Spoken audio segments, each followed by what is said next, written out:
Namaste, I'm VEDAGURUDEV, and today I'm going to share a proven spiritual system that's already helped thousands experience deep transformation. When you join the Kriya Yoga School Masterclass, here's exactly what you'll get. Weekly deep dive classes, Saturday at 11 a.m. Eastern Standard Time. Bi-monthly Holy Fire Yagna ceremonies to clear energetic blocks. Weekly satsangs and Q&A, Wednesdays at 9 p.m. Eastern Standard Time. Instant access to over 200 plus on-demand classes on asanas, pranayama, mantra japa, and meditation. Direct VIP access to me for daily mentorship and support. This is not just information, it's direct transmission, guidance, and transformation. Thousands have already said yes to the Kriya Yoga path. And if you're here now, something inside you is ready to. Click the Join Now button below, choose your membership, and begin your journey to inner freedom today. See you inside the Kriya Yoga School Masterclass. Kriya Babaji Namo.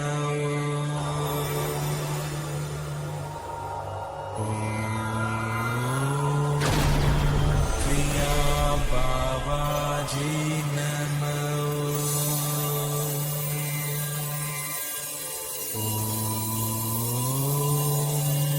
Kriya Babaji Namo.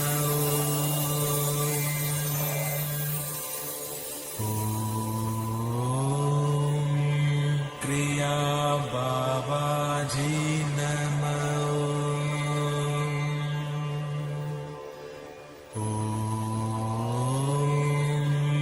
Kriya Babaji Namo.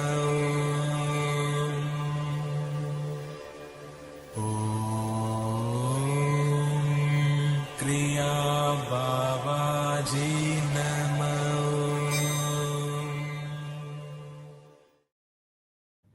Welcome to our November 23rd VEDAGURUDEV'S Soul Talks live from a Thailand beach. So before we get started, we want to tell you all about our new and exciting things we're doing here at the Kriya Yoga School. First, as you can see right here, visit our Kriya Yoga store. We now have a Kriya Yoga store for all your spiritual needs on Shopify. If you want to go and check out all Veronica's beautiful artwork, you can get it on shirts, you could get it on notebooks, you could get it in a frame, you could get it on Tumblr, anything you could ever want. So go to kriyayogashop right here.com and visit our store. Get the gift that keeps on giving this holiday season. So do all your Christmas shopping there at our Kriya Yoga store, kriyayogashop.com. So, and also we're about 40 more watch hours away from being monetized. So by Thanksgiving, we'll be giving thanks for being monetized on YouTube. So once we get monetized on YouTube, you can become a YouTube member right here, only $5 a month. You just click join and you'll have access to a bunch of benefits. You'll get first priority answering your questions on YouTube. You'll be able to do super chat, super sticker, everything they have there. And we'll also have a number you could call to record a voice message, and we'll play your voice message live on the screen. So we'll be able to hear all of our live stream YouTube members' voices live on the screen very soon. And also, if you want to master the supreme science of Kriya Yoga, and we have a very great holiday special right now. Master the supreme science of Kriya Yoga Masterclass mega holiday offer. Dive deep into Kriya Yoga, 50% off all plans. Right now, it's only $25 a month. Usually it's $50 a month. Right now, it's $125 a year. Usually it's $250 a year. So if you want to take us up on this offer, which a lot of people have been doing in the last week, we have over 80 members right now. Go to kriyayogamasterclass.com and get the gift that keeps on giving, the gift of Kriya Yoga transformation. So with that said, I guess we'll start our November 23rd, VEDAGURUDEV'S Soul Talks live from Thailand Beach with me and Veronica. So exciting times here at the Kriya Yoga School. So, yeah, glad we can give this offer to everybody out there, and do your holiday shopping at kriyayogamasterclass.com in our Shopify store. And yeah, very soon become a member of our YouTube channel at VEDGuruDev, $5 a month. A lot of benefits. And if you really want to go into 2026 in the right way, master the supreme science of Kriya Yoga, go to kriyayogamasterclass.com and take us up on our holiday mega sale. Yeah. Yeah. Well, namaste, VEDGurudev. Namaste, everybody. Namaste. Glad to be here. Yes. Thrilled to be here for yet another Soul Talks. So, and you were just telling me this is our 25th one. I was like, wow. They were just like, keep them going. Time flies. Yep. Time flies when you're having fun. We're having a lot of fun here. 25 weeks we've been here on live from a Thailand beach, you know. What else we got here? Thai flag. And a Thailand flag. So this is not AI. I'm really on a Thailand beach somewhere in Thailand. Yeah. These are real Thai palm trees, and that is a real Thai ocean right there, right behind me. You can hear real Thailand traffic and see the wind behind you. Real Thailand motorcycles, real Thailand wind, real, not AI. Yeah, no faking it here. Well, we have Paul. He says, namaste, live from a Texas backyard. Nothing unusual in the sky here as well. No AI Atlas. Oh. Live from a live from a Texas backyard. What a beautiful thing that is. Looking up in the sky, no 3 Atlas spotting yet. But I think from what people say, December 19th, it should be visible. Yeah. Maybe. I don't know. We'll see, you know. Oh, Sandy's here. Sandy, the psychic medium 23. Look her up. Namaste, beautiful souls. Namaste, beautiful soul. Namaste, Sandy. Glad to have you here. You know, if you have any questions, Sandy or Paul, put them in the YouTube chat. We'll answer them all wholeheartedly. Or if you have any updates on 3i Atlas or anything I should know about, please enlighten me. Yes. Sandy, I love your profile picture. I love the little white cat. That looks like the divine white cat we had here about a month ago. It was next to me, right? Cool. Yeah, I like that white cat profile picture. Looking nice. Yeah. Looks like he's thinking. And then we have Zane. He says, hi, everyone. Yes, no 3i Atlas.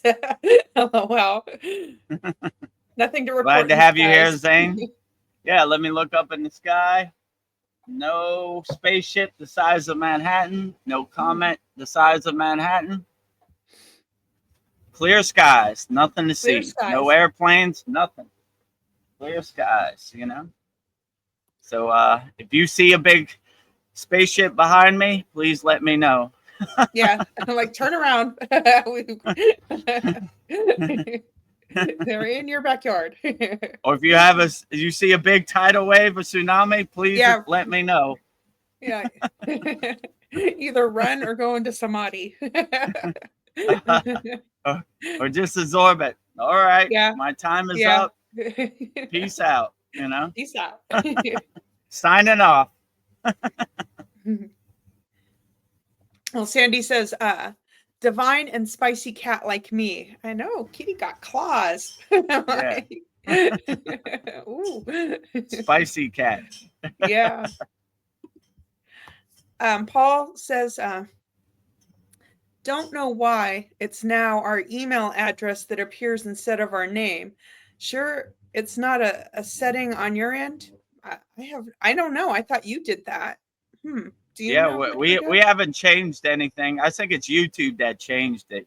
They're updating or they're doing something, so it's not on our end, or it's not on your end. I think it's a YouTube thing. Like they changed their rules. Now you got to show your profile name or on YouTube or your YouTube channel Oh, name. So I don't know. Who knows how this crazy YouTube works? They're yeah. always changing, doing something. So Yes. They don't let you know. They just do it. Yeah, Sandy said that yeah, I was wondering that too, Paul. Yeah. yeah, Interesting. I don't know. They just it's their platform. They just do whatever they want. So Yeah. one day you have your profile name, the next day you have your YouTube channel name. Who could figure out this crazy YouTube algorithm? They're Yeah. always doing something. Yeah. And Zane, he says, yes, no names. YouTube changes it. They do what they want. Yeah. So there confirms it. It's on YouTube side. I know we didn't change anything, so Hmm. it's not on our side. Same as always over here. So Yeah. well, what can you do? Yeah. I'm just glad that YouTube allows us to be here. Like, thank you, YouTube. We love you. I'm sending you blessings, Yeah. YouTube. Be nice.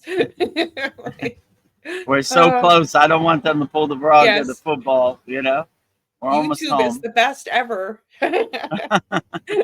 Algorithm, if you're listening, we love you, YouTube. You're Yes. the greatest platform to ever exist in the Yes. history of social media.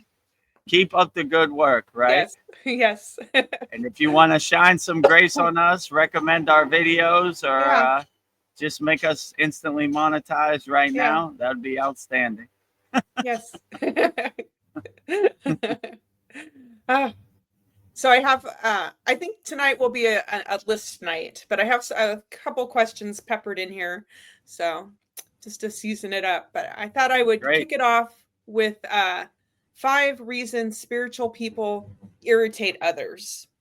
So number 1, because we are so free. Number 2, we don't need others or external things for happiness.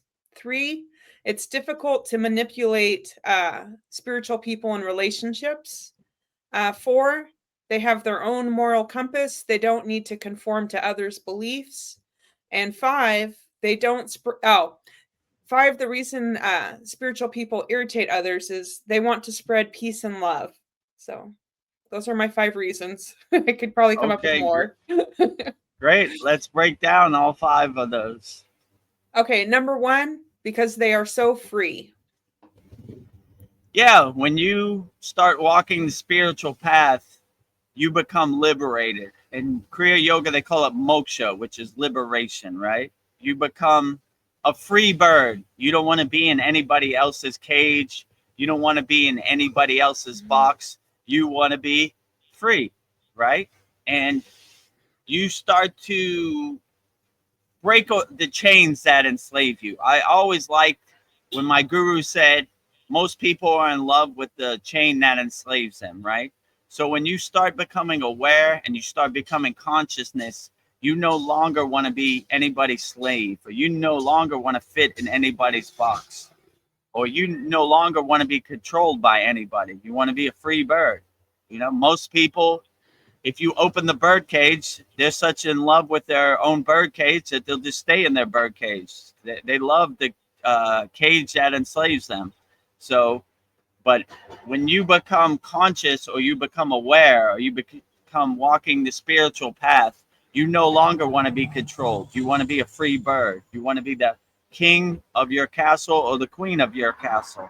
So people's control and people's perception no longer control you. You're no longer attached to it. You laugh at it like the joke it is. Like I said before, I have a affirmation, a mantra, like I don't work for you. So if you see Yeah. yourself not working for anybody, why do you care what they think? They don't put food on your table, they don't put a roof over your head. Who cares what they think? So when you have that affirmation, I don't work for you, people can't control you, and they don't like it. because my mother used to say misery enjoys company. People who are miserable and slaves want you to be a slave. They can't stand that you're a free bird flying around. I read this book a long time ago. It's called, I forget what the book was called. It's called Jonathan Living Seagull. So Jonathan, the seagull, didn't want to be like the other seagulls and eat trash out the landfill. He wanted to fly high. He wanted to feel the sun on his face. He wanted to fly around, you know, and the other seagulls gossiped him, talked bad about him, but he didn't care. He was a free bird. He liked to fly around. So be a free bird, and who cares what your neighbor thinks? Who cares what anybody outside your family or your job thinks? I mean, I wouldn't tell your boss if he gives you a check that his views are bad. I just wouldn't absorb them, you know. I would go to work, put on your monkey suit, and you know, be a good employee, and then but not attached to it. And then once you're finished, take off your monkey suit, hang it up in the closet, and be a free bird again. So yeah, if people can't control you, you become liberated, and it's a beautiful state to be in, the state of moksha, where you don't care what anybody thinks, right? You're a free bird. You're flying high, feeling the sun on your face, feeling the wind under your wings, and those birds in the cage, you know, we kind of laugh at them. They haven't realized the higher truth. They haven't been liberated. So be free, my friends out there. Stay liberated. Hopefully everybody attains the state of moksha. Be free. And you see, most of the stuff in this world is junk anyway. It's distractions you don't need, right? Like, who cares what your neighbor thinks, you know? Why do you need their approval or their permission to do anything? Who cares what the government thinks? Who cares what the mayor of your city thinks? Who cares what your NBA football team thinks, you know, the NFL football team? Who cares what anybody thinks, right? When you start taking control and only do what serves you in the present moment, you start shedding all these perceptions that people put on you, these identities, these conditionings, these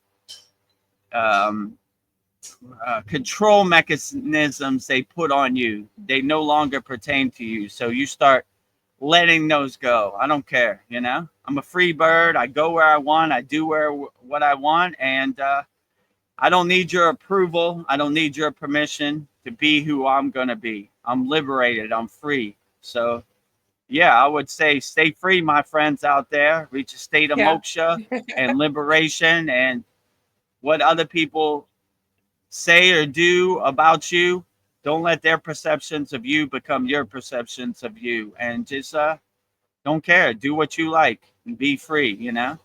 And be free. Be free out here. Stay liberated, my friends. Attain moksha.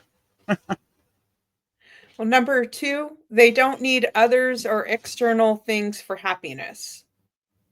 Yeah, of course. When you realize happiness is internal, not external, happiness is inside, not outside, you don't need any material things to be happy. You're a nuclear power plant of happiness walking around. You don't need any material things. And they don't want you to reach this heightened awareness state because they can't monetize that, you know? Their whole marketing campaign is selling you happiness. But if you realize they're selling you something they don't have, then they can't make money. So they don't want you to realize that happiness is internal, not external. They want you to be like a zombie walking around. Oh, if I buy an iPhone 26, I'll be happy. Oh, if I buy a Big Mac, I'll be happy. Oh, if I buy a new car, I'll be happy. You know, like they're trying to sell you happiness that they don't have. So when you realize happiness is internal, not external, you start taking your happiness back, you know, and you start laughing at them like the joke they are. You're selling me something you don't have. Only person that has my happiness is me.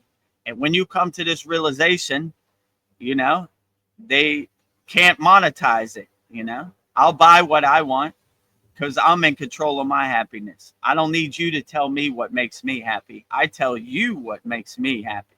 So you start taking control of your happiness, and you stop looking for happiness in external things, and you start looking for happiness internally. You know, happiness is inside you as you. So you start doing your inner work and becoming a nuclear power plant of happiness internally, right? And you stop looking for happiness outside, because there's a bunch of fairy dust and fool's gold in their happiness. You know, it's a temporary, a fleeting happiness. You know, I bought an iPhone today. Maybe I'll be happy for a couple hours. Tomorrow it'd just be another material thing I have in my possession. You know, so you start taking control of your happiness, and you stop giving away your happiness. You realize that all you have to do is realize your internal happiness and unlock your internal happiness, and yeah, you will take control of your happiness, and you will have your happiness, and you will start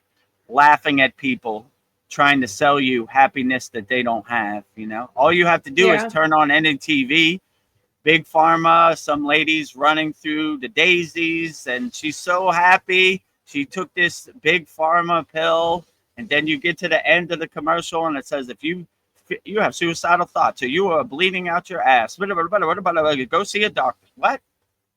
That does not sound make me happy. That makes me less happy, right? You know, I'm trying to stay away from the doctor, not go see the doctor. So you see they're selling you snake oil that they don't have. You know, they're just tricking your mind into thinking you need them for happiness. You know, I need this to be happy, I need that to be happy. But if you're happy who you are, and you're self-realized, and you look in the mirror and you like who's looking back at you, you laugh at their so-called happiness. I don't need any of this junk, you know. So hopefully a lot of people wake up and see they're selling happiness that they don't have. So stay happy out there, my friends. Yeah. Take control of your happiness. Happiness is inside, not outside. Happiness is internal, not external. Well, number 3 on reasons spiritual people irritate others is it's difficult to manipulate them in relationships. Yeah. So misery enjoys company, like my mother said, right? People who are miserable, people who are spiritually bankrupt, people who are spiritually homeless, they want everybody to be spiritually homeless. They want everybody to be spiritually bankrupt. And it makes them feel uncomfortable. Why is VEDAGURUDEV so happy? Why is he walking around with a big smile on his face?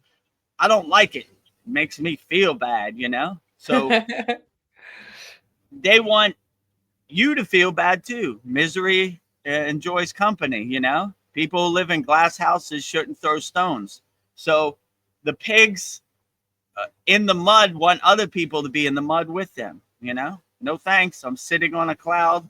My white clothes are nice and clean. I want no part of your business. So I'm glad it makes them uncomfortable. Hopefully it wakes them up and helps them self-reflect or self-observe themselves, right? Why am I so uncomfortable? Because this guy is so happy, you know? I need to do inner work. Instead of pointing the finger at other people, I need to point the finger right back at myself. I need to do better. Why am I so offended by somebody else's happiness? I must be losing it, you know? So I like when they say when you point at somebody else, there's 3 fingers pointing back at you. So you have to self-observe, and you have to do your inner work and overcome why I'm so uncomfortable. What a miserable state, a way to live your beautiful existence, you know? Feeling uncomfortable, being miserable that other people are happy. Gross, you know? This is a new soul rookie mistake, you know? I want everybody to be happy. I want everybody to win, you know? I've never said I don't like it that person's happy. What kind of gross state are you in? That is totally lower frequency. That is the lowest of low bottom dweller frequency. You know, I can't stand that these people are loving everybody, helping people. What's wrong with them? What's wrong with you? You know, you know, You're attached to this, lower frequencies that no longer serve you. Wake up. Time to wake up. So if you feel yourself uncomfortable, that other people are happy, that's some inner work that you need to do. Not that I need to do, I'm going to stay happy forever. And if it makes you uncomfortable, go the other way, But I'm going to try to be a nuclear power plant of happiness as much as possible. So, yeah, stay happy out there, no matter what anybody says. And if other people feel uncomfortable in your presence because you're so happy and you're so loving, that's a problem that they need to deal with, not you. Stay happy, Be a nuclear power plant of unconditional love, happiness, and if other people offended, that's their problem. That's some inner so work offended. They need to work on, I'm so offended. VEDGURUDEV is so happy. Why won't he stop smiling? I can't take it, So when you really look at it and you step back from the TV, you see what a joke it is, like, look how stupid these lower frequency beings are, I'm mad at people because they're happy. Yeah. Rookie mistake, Rookie. New soul mistake. Number 4 is they have their own moral compass. They don't conform to others' beliefs.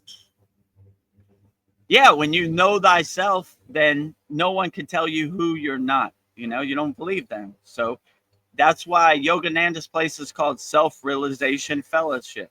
We're realizing ourselves. We're self-realized beings. When someone tries to tell me who I'm not, I don't believe them. I know who I am. I know myself. And you could never know who I am because you don't live in my body. So someone telling you who you are is almost like a joke. Only person who knows how you feel inside you as you is you. So you begin to see the Wizard of Oz behind the curtain, and you're like, look at this guy. He's trying to tell me who I am. Before I started on the path of Kriya Yoga, I was a famous DJ. And when people used to tell me I'm a bad DJ, I wouldn't believe them. I know I'm a good DJ. I don't fly around the world and do all this stuff because I'm a bad DJ. Same thing on the yogic path. I'm not on a live stream and have a Kriya Yoga school because I don't know what I'm talking about. I know myself. So people tell me you shouldn't do this or you shouldn't do that. I don't believe them. Anybody starts a sentence with you should, get away from that person. Do whatever you want, Like, don't be under anybody's control. They have no clue what you should do. Do whatever you want to do. As long as you're not harming people, hurting people, coming from a place of violence. Always come from a place of love, not from hate, and you'll be fine. But yeah, when you know who you are, no one can tell you who you're not. So all these people out here, you should do this, or you should do this, or this is the true God, or you should spend your money on this, or this, get away from those people. Yeah. They have no clue what you should do. Do whatever you want. You're a free bird. Fly high, feel the wind under your wings, Don't worry about anything they say. If they don't approve or they don't give you permission, who cares? Why do you need their approval or permission anyway, So, and if have the affirmation, I don't work for you, you don't put food on my table, you don't put a roof over my head, you don't give me money so I can pay my bills, get lost, So, but they're out there, they're going to try to push your buttons, but long as you're a nuclear power plant of happiness, you know thyself, no one can tell you who you're not. Well, the last one on why spiritual people irritate others is they want to spread peace and love. So irritating. Who would be irritated by that? I know. Peace and love and harmony. Wow. I'm scratching my head. Oh, it's so irritating, right? I mean, I could kind of understand because before I got on the path of Kriya Yoga, I was an NPC. I was in the state. What are these hippies doing? They're hugging trees. They're in California, spreading peace and love and singing Hare Krishna and all this stuff. That don't work, They need to go to McDonald's and buy a Big Mac, or whatever, So, yeah, if people are irritated by peace, love, harmony, helping people. This is inner work they need to do. This has nothing to do with you, you know? You just look at them like, oh, how gross, you know? And sometimes I see like an NPC or people in this state, and I say, oh man, I was totally delusional when I was in my ego self. I remember when I was in that place. What an ugly pit of despair that is to be in, right? People trying to help people, love people, you know, be compassionate to people, live in peace and harmony. Oh my God, I Ugh. can't believe they're doing that, right? What is the world coming to? Too much peace, harmony, and love? Don't you know there's got to be wars, violence, murder, hate? That's how the world works, right? Nah. So when you see anybody like that, like, I can't stand your peace and harmony. You get away from those people as fast as you can. Run away, right? Get out that situation. Bad energy, right? You don't want their bad energy to become your bad energy, or you don't want their lower frequency karma to become your lower frequency karma. That's why there's a lot of stories of yogis. They could help, but they don't want to help because they don't want other people's trash to become their trash, you know? So become a nuclear power plant of peace, love, harmony, compassion, helping people. You can never go wrong. And if other people offended, good. That's some inner work that they need to do. They need to go in the bathroom, look in the mirror, and self-observe themselves. Why am I so offended that VEDGURUDEV is trying to help people and love people? You know, something's wrong with me, not with VEDGURUDEV. You know. Yeah. So look at yourself. Be a mirror. And when you have this realization, you realize you've been sold a pack of lies, right? You've been conditioned from birth to attach to these identities and these narratives, right? Let me tell you what God is. Let me tell you the government is your savior and all these people are coming to save you. But when you start becoming self-realized and higher conscious, then you realize all this is junk, right? You know, Wizard of Oz talk, hiding behind the curtain. Let me tell you what you should think, you know? I like when I used to go to Catholic school, I liked when they say thinking is a sin of pride, right? How dare you think? We've done all the thinking for you. Let me tell you what God is. Let me tell you what God did on this day. Let me tell you what God eats for dinner. But when you start becoming aware and realize, you see all this is junk, right? You have your own direct connection to God. You have your own God of choosing. And if they don't approve, who cares? I think your God is false idols. I don't care what you think. It uplifts me. It makes me happy. And I have a direct phone number to God, right? I don't need no middlemen. I don't need no collection plates coming my way. Like, give me some money so I can buy a Cadillac and I'll send God an email for you. Yeah, no thanks. Direct connection, right? No middlemen, right? So don't let anybody stand in your connection to God, right? When you clear your Sushumna, unblock all 7 chakras, awaken your Kundalini, you have a direct connection to God. The pillar of light hits the crown of your head, whoop, and stream of consciousness will guide you on your path. So, yeah, that's what I would suggest. You know, if other people are irritated by your spiritual practice, your happiness, you know, your peace, harmony, your helping people, you know, your selfless service, that's inner work that they need to do. You don't need to do nothing. Keep up the good work, you know, keep going, right? Don't worry about what anybody says, you know. You're doing a great job out there. Help as many people as you possibly can. Love as many people as you possibly can. And what other people think, who cares? They're not important, right? I like saying, you're not important, you're not important, you're not important, you're not important, you're not important. My 16-year-old daughter, you're important. You know, like, so when you become aware, you start seeing who's important in your life. And rising tides lift all boats. If someone's trying to sink your ship or drag you down in that pit of despair, get away from them. Just stay away from toxic people. Gross. You don't want their stories to become your stories. You know, their narrative to become your narrative. So stay happy out there, my friends. Wrapping it up with a nice tight bow. That's all 5, right? Yep. Keep shining your light, spiritual people. Keep shining, shine bright like a diamond, like Yeah. Rihanna said, always. So what was that? Five ways to 5 reasons spiritual people irritate others. 5 reasons why spiritual people irritate other people. That sounds even funny. I like saying Yeah. that, you know. It makes I me laugh, know. right? It puts a smile on my face. Yeah. Me too. Irritating other people, right? Yeah. You should Yeah. step lightly around the spiritual path because you don't want to offend nobody, right?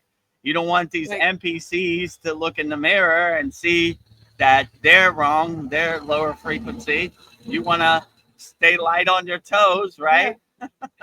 yeah, Nah, spiritual people are free. We don't care. Like, whatever. put your chin out, your shoulders back, your chest expanded, and break right through that wall. Be who Yeah. you're gonna be, and don't, you know, if you offend other people, that's inner work that they need to do, not you. So stay strong out there on the spiritual path. They're coming, but if you see them like the joke they are, then they have no effect on you, you know. And Yeah. if they don't put food on your table, they don't put a roof over your head, they don't feed your family, then not important. Not important. Well, Sandy has a really deep question, and it's in 2 parts. I'm going to read it, and then you can contemplate this. She says, sometimes I struggle with is the idea of being okay with one day dying or crossing over, even after connecting to hundreds of people who've crossed over in spirit, align with and with certain deities. Even after feeling like I do have evidence that we don't actually die, the idea of it still feels uneasy and unknown. How do you guys navigate this besides meditation? Or maybe that's the answer. So I like when Babaji says, death is a joke to me. I am the death of death. So the way Kriya yogis and yoginis navigate transcending your physical body is that they welcome it. They look at it like they're winning the lottery. One of the most famous bhajans, kirtans, or songs they sing is called Marit Unja. Om Namah Shivaya Trayambai Yaja Mahe. So that basically means the tree, the fruit is detaching from the branch of the tree, right? The tree is your body and the fruit is your soul. So we're always welcoming death, right? Take me out of this physical meat suit, this Maya delusional world. I want to take the golden flight home, right? So all these songs, you know, like when a yogi dies, they give him a samadhi shrine. He has reached the highest state of samadhi, right? Maha samadhi, which what a beautiful thing, you know? Like he has attained the highest state. So they're always kind of welcoming it. They're looking forward to it, you know? And some people, like let's say Yogananda, will say on this date at this time, I'm transcending my physical body. I'm going into the highest state of Maha Samadhi, the great Samadhi, right? The golden flight home. So, yeah, most yogis are fearless yogis or yoginis. They laugh at death like the joke it is, you know? Like Babaji says, death is a joke to me. So, I would say my plan is in this physical world, try to help as many people, love as many people, reach a higher state of consciousness, a higher state of awareness, you know, enlightenment, satchinanda, self-realization, however you want to define it, and just be grateful for the time you have on this earth. And when the time comes, you'll transition with no baggage, right? Like my intuition tells me, or the ascended masters, you want to clear all the trash out your house before you ascend, right? So you don't want to have any baggage or any rocks in your backpack when you ascend. You want to have a big smile on your face. And how would they say it? Like the Buddhists, I read this book called the Tibetan Book of the Dead, and they said, go into the clear. The clear means the direct lightning path, right? You don't have no baggage. You don't have nothing to work through. You don't have no trauma. You go straight shot. you know, up, right? People who aren't in the clear, who have baggage, they have to go through certain things and see certain things and shed certain things and exhaust certain things before they could transcend their physical body. So I would help as many people as you can, love as many people as you can, and be grateful for this physical meat suit that you have in a 3D plane. Yeah, there's a lot of stuff going around, happening around you, a lot of chaos, a lot of Maya delusion. But if you come to the higher state, the higher awareness that you're an unshakable mountain, you're unaffected by it, you know? Unshakable mountain. No matter how much the sun's, unshakable mountain. No matter how much rain, unshakable mountain. No matter how much wind, unshakable mountain. No matter how much snow, unshakable mountain. No matter what this crazy Maya delusional world throws at you, you have our higher awareness where you're unaffected by it. Like, up, there it goes. Oh, Three-Eye Atlas. Let's see what happens. Still unshakable mountain. World War III, unshakable mountain. You know, whoever's president, unshakable mountain. Israel and what do they call it? Palestine, unshakable mountain. Russia, Ukraine, unshakable mountain. So no matter what this world throws at you, you don't attach to it. You know, you just laugh at it like the joke it is. You become the detached witness, kind of looking at the world on the Maya stage of the universe, like from your seat in the audience, unattached to it. Like, that's what happens, you know.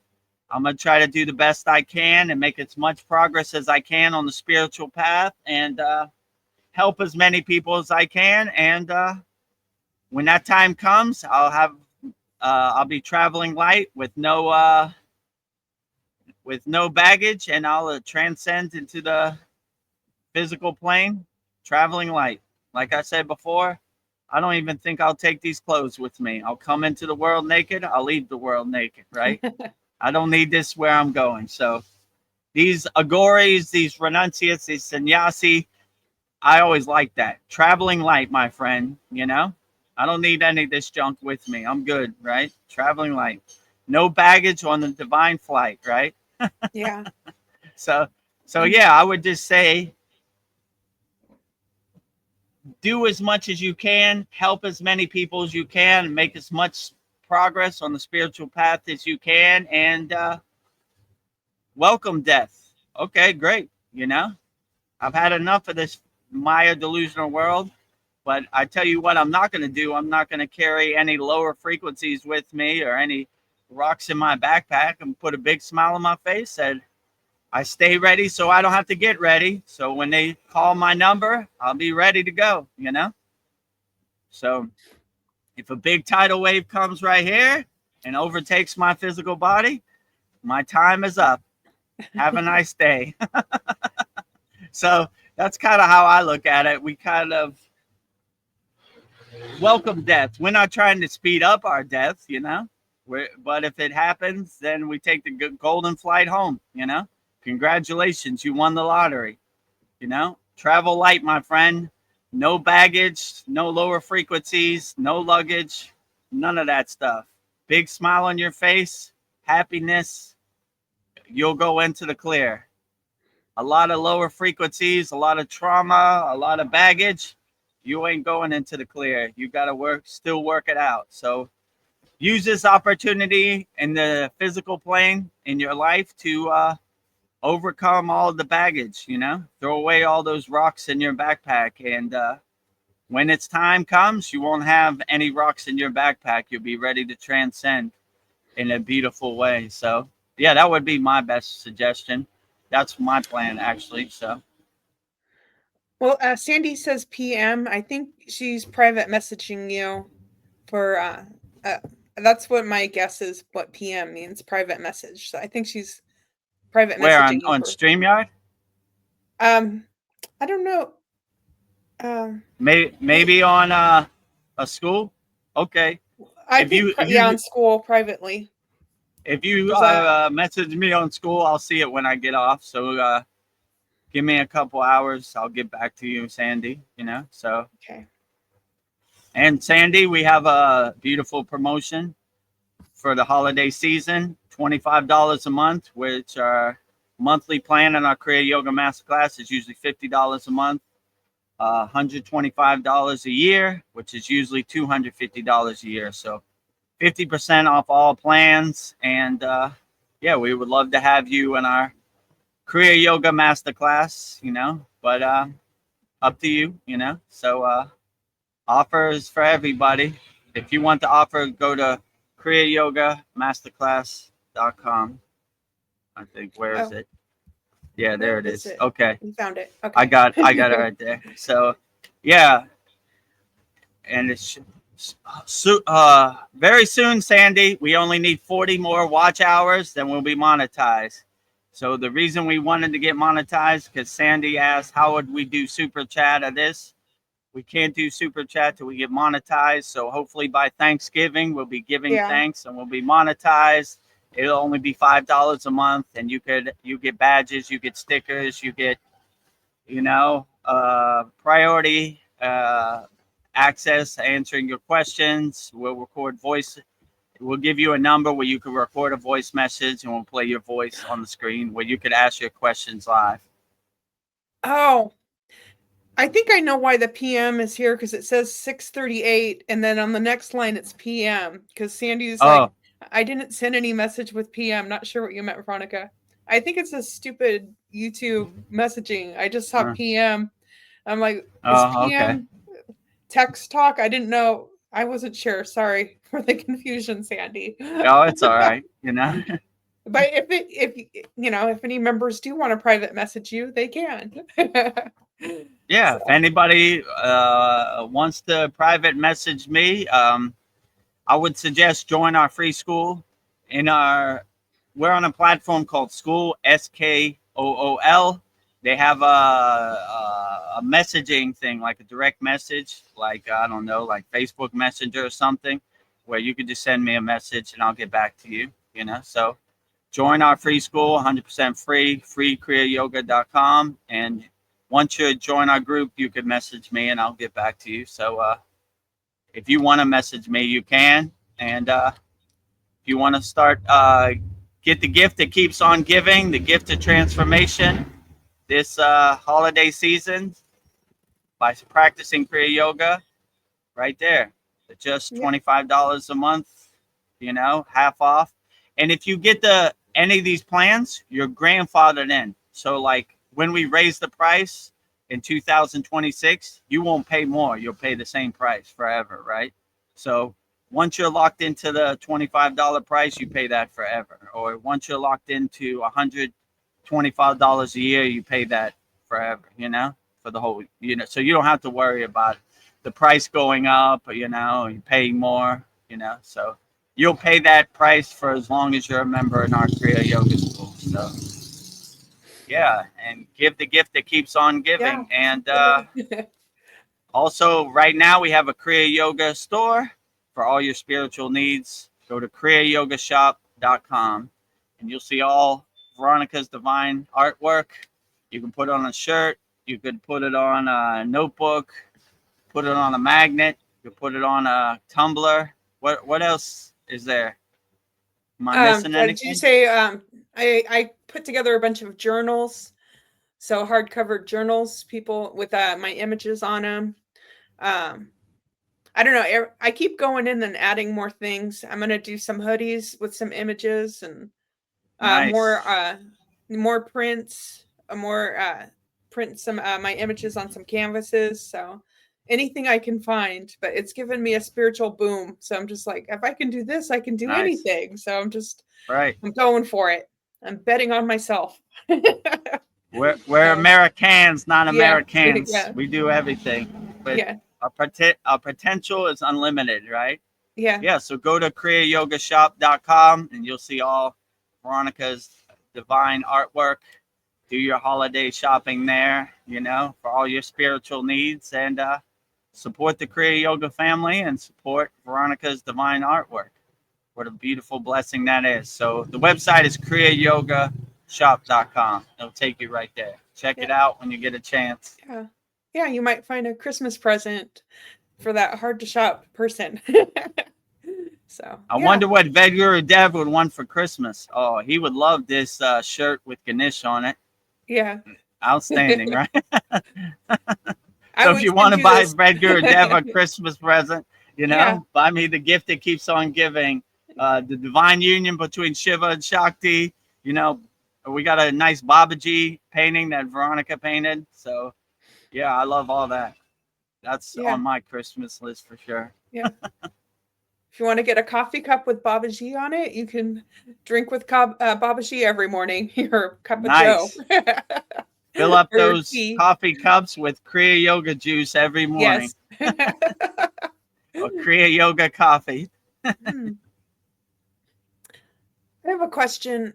Like, when you're in a relationship with somebody for a long time, like you learn their habits and everything, and you say, "I know you," but I feel like I'm like constantly relearning myself. Like I'm like on a self discovery, and like whoever I'm with, I want to feel like I'm like curious about them. That I'm always learning about this person. That it's like, yeah, you never like how could you say that you know somebody when I don't even know myself? I'm constantly learning Mm. about myself. So yeah.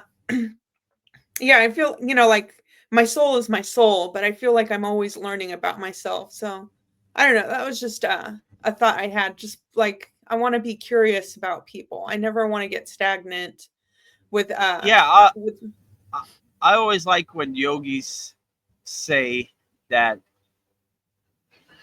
how would they put this? Every day is a test as a yogi. So we have to stay light on our toes, pivot, change course, change direction. We're not married to any idea. We're not set in our ways. We change course on the drop of a dime. I like when my guru said, when we wake up, we wipe the slate clean. It's a clean slate.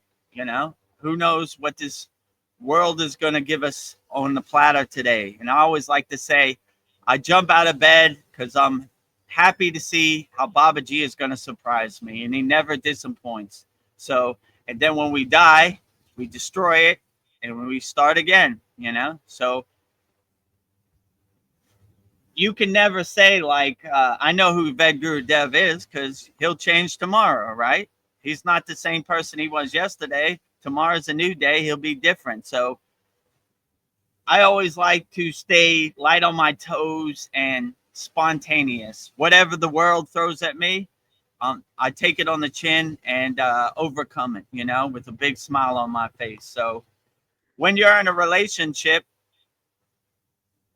it's hard to say this person because tomorrow they could change, right? yeah. They could be different, and that's a good thing because you don't want the relationship to get stale, like boring. Like this guy's gonna do the same thing that he did for the last 30 years, So Yeah. break the cycle of monotony, change it up, If you went right yesterday, go left today, change it up, just get in the car and drive around. When we were in the Himalayan mountains, we just walked. I didn't even, most of the time, I Yeah. didn't Where even am I know where we going? were going. We're just walking around, we're just wandering around, okay, like, yeah, we're just going wherever we feel like, like, we didn't even have a plan. Like, it's not like we're going to go over here. I mean, sometimes we kind of knew where we were going, but we still would adjust, In the Himalayan mountains, they have like landslides and you get snowed in. So you got to adjust accordingly. Okay. We were going that way, but landslide, we got to wait for the Indian government to clear the road.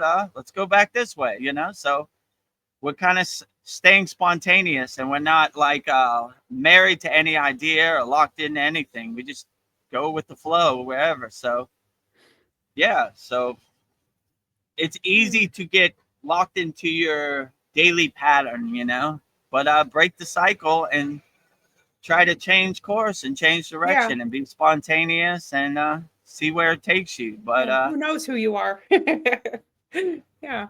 you know, you know, break your schedule, right? Yeah. Some people are like 8 a.m. I'm gonna do this, and 8:30 I'm gonna do this, and they got the whole day planned out, right? But when you just go with the flow, you're kind of flying by the seat of your pants and seeing it where it takes you. So Yeah, I wouldn't try to define anybody to say you know who that person is, because tomorrow's Yeah. a new day and who knows what's going to happen. They could pleasantly surprise you or unpleasantly surprise you. Yeah. I think we're all like on our own self-discovery. We're all like discovering True. ourselves. So yeah. Yeah, absolutely. So okay, like let's just say that maybe like you have a soul that's already reached enlightenment and you didn't need to come back. So like you've said in the past, like we get bored, but maybe our souls, like we want a challenge. There's something in us that wants to, like a hard life. We like to be challenged. And then I was thinking of like really experienced like souls, like say Yogananda came back here. Like what you know what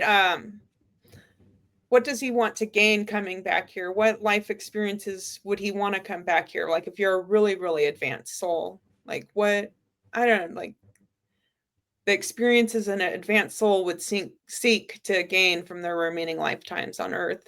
I don't know. I guess to I help would, people. yeah, I would say to help people, guide people on the path. Wake up people who are attached to this Maya delusional world. Just more to guide people. Some ascended masters like to guide from a distance and not interfere. Some ascended masters prefer the boots on the ground approach. They're all good approaches, but I don't know. I Yeah. How would I come back here? Like, that's a good question. I mean, I don't know. It would take a lot. Like, Yeah. I'm Or maybe pretty there's an experience that you didn't have that you want to add to it. I don't know. yeah, but I'm trying to shed all that too Yeah. when I live. Like when they say you got to go back because of this, I'm gonna be like, nope, I'm not going back Yeah. because of that. I did everything I needed to do. I over exceeded my own expectations, and I'm good here. I want to hang out with you guys. Yeah. Like, don't you want to go back for a challenge? Not really. Yeah. That's the thing. Like you've already, you've exhausted all your karma, but then like maybe 100 years go by, you're like, you know what, I need another challenge. Like, Maybe. I don't know. Has Yogananda come back? Maybe he's yeah. somewhere. So, or maybe he just said, I want to stay with my guru on the higher astral planes, and I'm good here. I want to sit on a cloud and play my harp and, Yeah. hang out and just live in peace and harmony. I had enough of that Maya delusional world. It's very overwhelming, very dense, very chaotic. Been there, done that. Not going to put my soul through that again. That was Yeah. taxing to my soul. Yes. So, I mean, in my plan, if they were like, you need to come back, I'll be like, for what? Nope. Well, this, nope, turn the page. Nope, Turn the turn the page. page. I'm good. I did it the way I did, and it happened the way it happened, and I have no regrets. I did the best I could with the cards I was dealt, and I'm gonna hang out with you guys right now, right? Where's my meditation cushion next to Babaji? Yeah. Let's do the Yagnifier. I got some songs, and I'm ready to sing. So, I mean, that would be my perception. I'm Yeah. just guessing, I don't Me know. too. Maybe they trick me and get me back here, and I'm like a baby. I'm like, what? Oh, how'd I get back here? I thought I finished my work. What am I doing here? I always like when those babies, they're like looking up in the sky. Yes. Like, how'd I get back here? They What look really happened? confused. Yeah, I'm confused. Like, what? How'd I get reinserted into the matrix? So I don't know. We'll see. I guess when that time comes, I'll find out.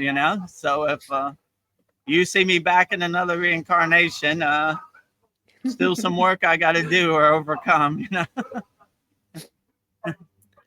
Yeah. Here comes that truck, right? See Oh, it? yeah. There he is again with his speakers. Oh, you see it, right? You just passed Yes. it. Big yellow truck. Selling something. That's how they market it in Thailand. Actually, I just posted a video yesterday where I showed the truck before, right? And that's how they market in Thailand. They they put a billboard on the back of their truck and some speakers, and they drive around blasting out their promotions and their marketing. That's Thailand marketing for you. So I was like going through, so I have like 30 mantras here. And and then they all say Om, except a couple of them, like the Guru mantra and the Root Param Jyoti. And I'm just like, what is happening when you chant Om? Because something is happening. It's a frequency so pure. I feel it's like it's just about in every mantra I chant. And the rishis say everything is sound, vibration, and frequency is the root of everything that exists. And if I chant Om every day, am I creating a symphony of the universe of what happens when you chant the oldest sound? And for me, it feels like maybe I am tuning into that radio frequency when you chant Om. So yeah, and I just play, if I can just tune that chant frequency in right, maybe like that's the vibration of my soul. But what is happening when you chant Om? So Om is the primordial sound of the universe, or the universal vibration, let's say, right?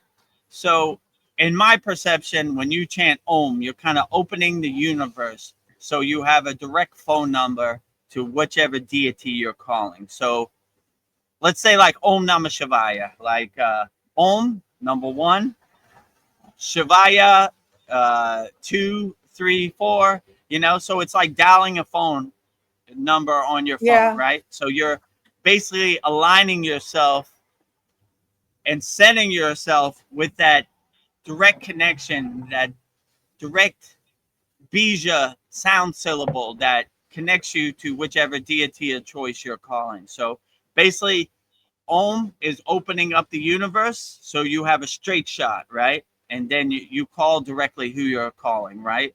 So if you try to call a phone number like in America without 1, and you're calling like long distance, you're not going to be able to call. So the 1 is opening the universe, and the other bija sound syllables are dialing the direct number you're calling. So that's basically what you're doing. You have a direct phone number to whichever deity of choice you're calling, and yeah, so just by saying Om, that's very profound. Like if you don't have any mantra japa, or you don't have any mantra diksha, I would just say Om. That's very profound. Like if you yourself in the Om sound syllable, you'll be pretty good. I mean, some people like the extra, but just having Om in your pocket would carry you through the day beautifully. So yeah, I would say that you can never go wrong with Om. And you see everybody's mantra starts with Om, right? Yeah. Like when you say a Root Param Jyoti, that's more like a bhajan, like a song, right? Okay. Obtaining the divine light in you as you. So that's a little different. But yeah, when you say Om, that's really, and the universe knows that you're doing mantra japa, you're doing your mantra japa practice. So it kind of knows, like, here it goes. I'm starting it off with Om, and I'm opening the universe, and it's coming directly to whichever deity you're calling. So yeah, every deity, their mantra start with Om. And in my perception and my opinion, Om opens the universe, and then you have a straight, direct phone line to whatever deity you're calling. And the other sound syllables, the other bijas, are calling directly to that deity, right? Like each deity has their own bija, which is like bija means seed, right? So we're planting the seed so the tree can grow. So when you call, let's say Lakshmi, Shreem, right? When you say Shreem, you're calling Lakshmi, right? You're calling Lakshmi's direct phone number, or when you say gum, right, you know you're calling Ganesha's direct phone number, right? So they know, right? It can't be confused, right? So when you say Om, you're probably just calling the universe, right? The universal vibration, you know? So that's short and sweet. The universe doesn't need a bunch of bijas. They just say OM, right? Om. Yeah. Yeah. So, I don't know. Of all the 5 folds of Kriya Yoga, I think my favorite is doing the mantras and then meditation. But yeah, mantras are yeah, my favorite. I agree with you. Like, I used to hate mantra japa, right? Like, when they were all singing bhajans, kirtans, and songs, I didn't want to be a part. I was kind of in the back. One day, I don't know what happened. Babaji struck me with the lightning bolt, and I just started singing from my heart, and with pure bhava, which is like feeling, right? I wanted to be front and center. Like, before, I used to hide in the back. Now I come straight to the front. Like, oh, I can't wait for a mantra japa Yeah. time. And if you're a member of our Kriya Yoga Masterclass, you'll know what I'm talking about. At the end of each class, we have a very profound mantra japa chanting, and Yes. one of our members, his how old is she? 11-year-old daughter is she actually leads our weekly mantra japa practice, right? I like that pure soul, Yeah. child The voice energy. of an angel. Voice of an angel. Well said, Veronica. I agree with you. So yeah, when you have that bhakti and you have that alignment in mantra japa, wow, very powerful, right? If you have some mantras in your pocket, it'll definitely guide you through this crazy delusional Maya world, and you won't be attached to anything, no matter what situation you're in. If you're in Yeah. rush hour gridlock traffic and most people getting frustrated, they want to get home, you just pull out your mala or count on your fingers like we show in our mantra Monday, then you'll be surprised how it can carry you through the day, like whatever, you're not as frustrated or attached to any Yeah, it like outcome. You're calms just you like, down. whatever. Yeah, calms you down, stills your mind, and you're like, whatever. I don't got time for this stuff. I don't got I'm doing time. my mantra japa. I'm focusing on each bija sound syllable. I ain't got time for this out here. I am laser focused. I ain't got this time for this traffic. Where's my mala, right? Cavacham shield up. Cavacham shield, right? Yeah, put up your protection shield. Protecting you from the external Maya delusional world. And yeah, eventually one day we'll have Raksha beads and 108 Raksha beads and 1 mala. We're working on it. Yeah. I thought we had it down pat, but yes. I know a place in Thailand where they have a bunch of Raksha beads. I try to mail them to Veronica, but Thailand is blocking all mail to America and from America, and who knows, whatever. So we gotta adjust, change course. Yeah. So if you know anywhere where they sell Raksha beads in bulk in America, let us know. Send us a for a reasonable price, so we can the sell saga it for a continues, right? Well, my next list for you, I think, is a great one. 11 reasons why we should meditate. So number 1, it reduces stress and anxiety. 2, it improves focus and concentration. 3, it increases self-awareness and clarity. 4, it fosters emotional regulation. 5, greater compassion and kindness for others. 6, a sharper mind. 7, spiritual awakening, a deeper connection. 8, clarity of purpose. 9, mindfulness in daily life. 10, improved resilience, a stronger ability to handle life's challenges. And number 11, it's free. Okay, great. Well said. Let's go through all 11. Let's get to it. Ain't nothing to it but to do it. Yep. Number 1, it reduces stress and anxiety. Yeah, so when you meditate, you're kind of clearing out all the stress and tension in your life. And you realize you don't need to hold this stress or tension no more. It's going to happen the way it happens, and stressing about it or having tension about it isn't going to help anything. So meditation helps clear your mind out. You know, before we meditate, we have a practice called Sudi, which is basically a cleansing and purification. So a thought comes into your head, you go detach, let go. You know, whatever it is. I wonder what Donald Trump's going to do today. Detach, let go. Detach, let go. Detach, let go. So you're basically cleaning out your house so you don't have any thoughts that follow you into meditation. So it gets you into a calm, relaxed state, right? Where you kind of reach an emptiness state in meditation. So, yeah, by meditating, just closing your eyes, sitting on the side of your bed, and just clearing your mind, getting your mind prepared for the day, mastering your mind is a very beautiful thing. And the real thing to do would be carry that meditative and mindful state 24 hours a day, no matter what you do. I eat mindful and meditative.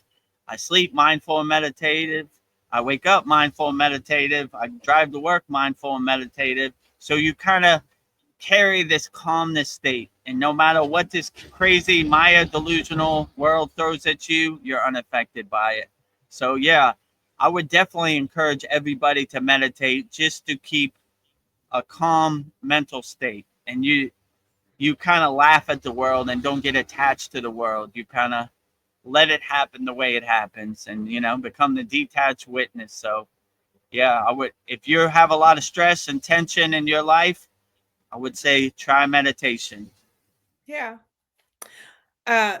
Meditation improves, number 2, improves focus and concentration.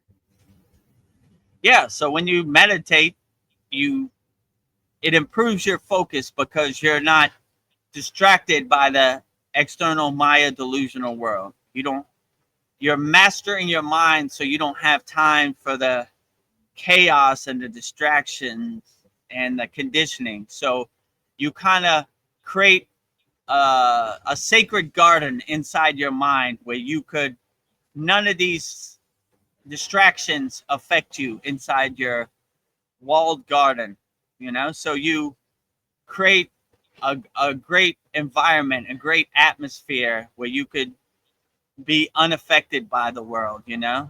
Like you are just one inside you as you. I like when my guru said we're having tea with God when we meditate, you know?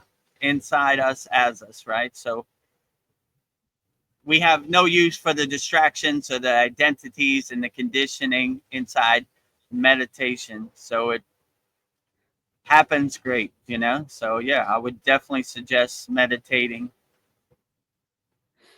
And number 3, increase self-awareness and clarity. Yeah, so you come to a state of self-realization and self-awareness, and you focus on yourself, and you have inner clarity. You're unaffected by the distractions, the conditioning, the identities out here. You have an inner purity and inner clarity when you meditate, where you're unaffected by the Maya delusional world. Like I said, you're in your sacred meditation garden, and whatever happens outside your meditation garden, you don't care about, because Yeah.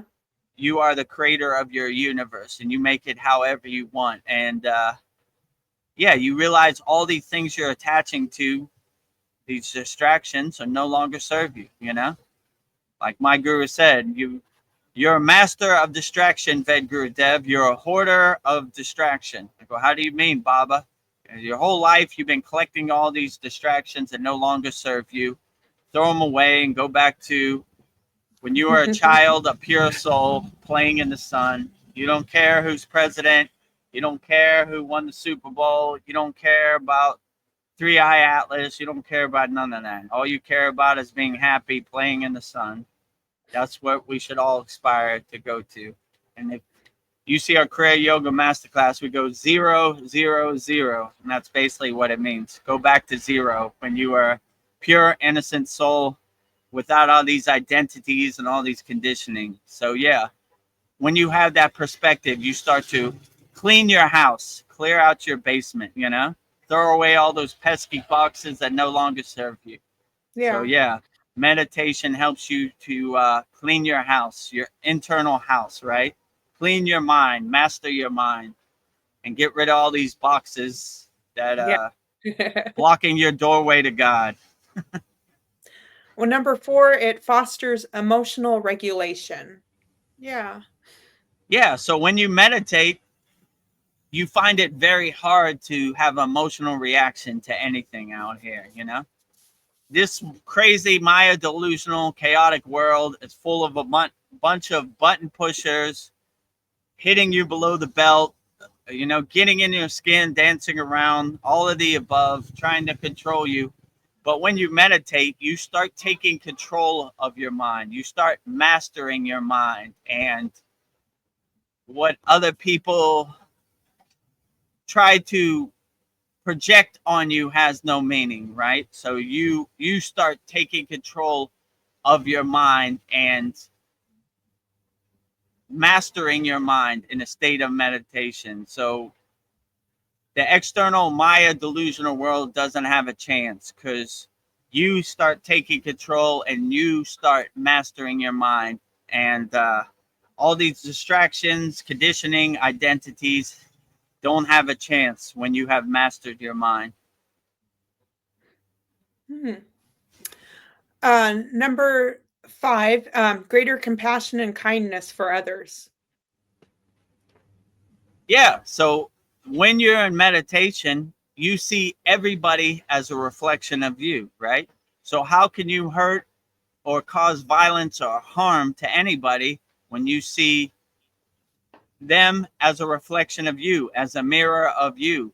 In yoga, we like to stay in a state of what's called ahimsa, which is nonviolence. How can I hurt anything when I see myself in that, you know? So you have compassion for everybody because you see them as a reflection of you, no matter what you do. So you get to a state of becoming more loving and compassionate and helping when you start to meditate, because all these identities and all these conditionings that people have put in your head from birth, you see that is not the way. You know, the way is helping, loving people, being compassionate to people. And how could you hurt or hate somebody if you see yourself in that person, right? It's like looking in the mirror, seeing your reflection back to you.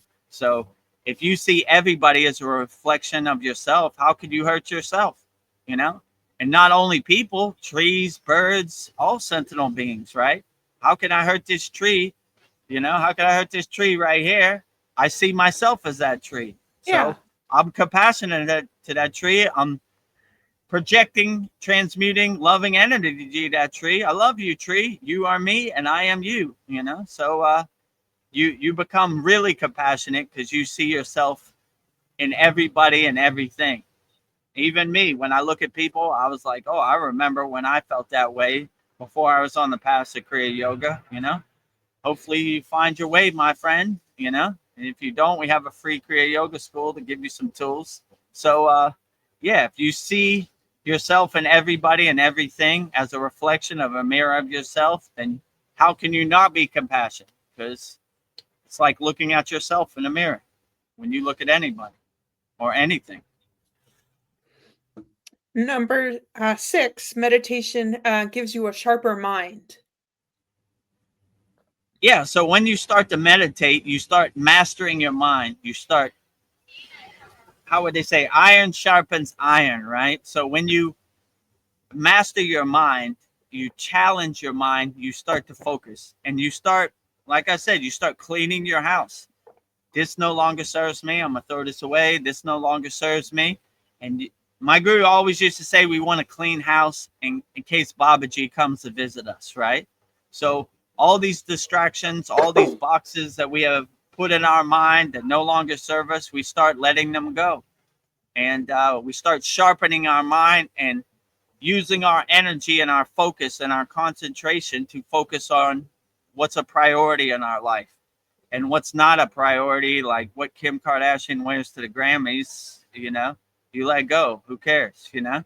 So you start taking control of your mind. You start mastering your mind and start making it laser focus where, you know, you become the king of your kingdom, of the queen of your kingdom, and you start laser focusing.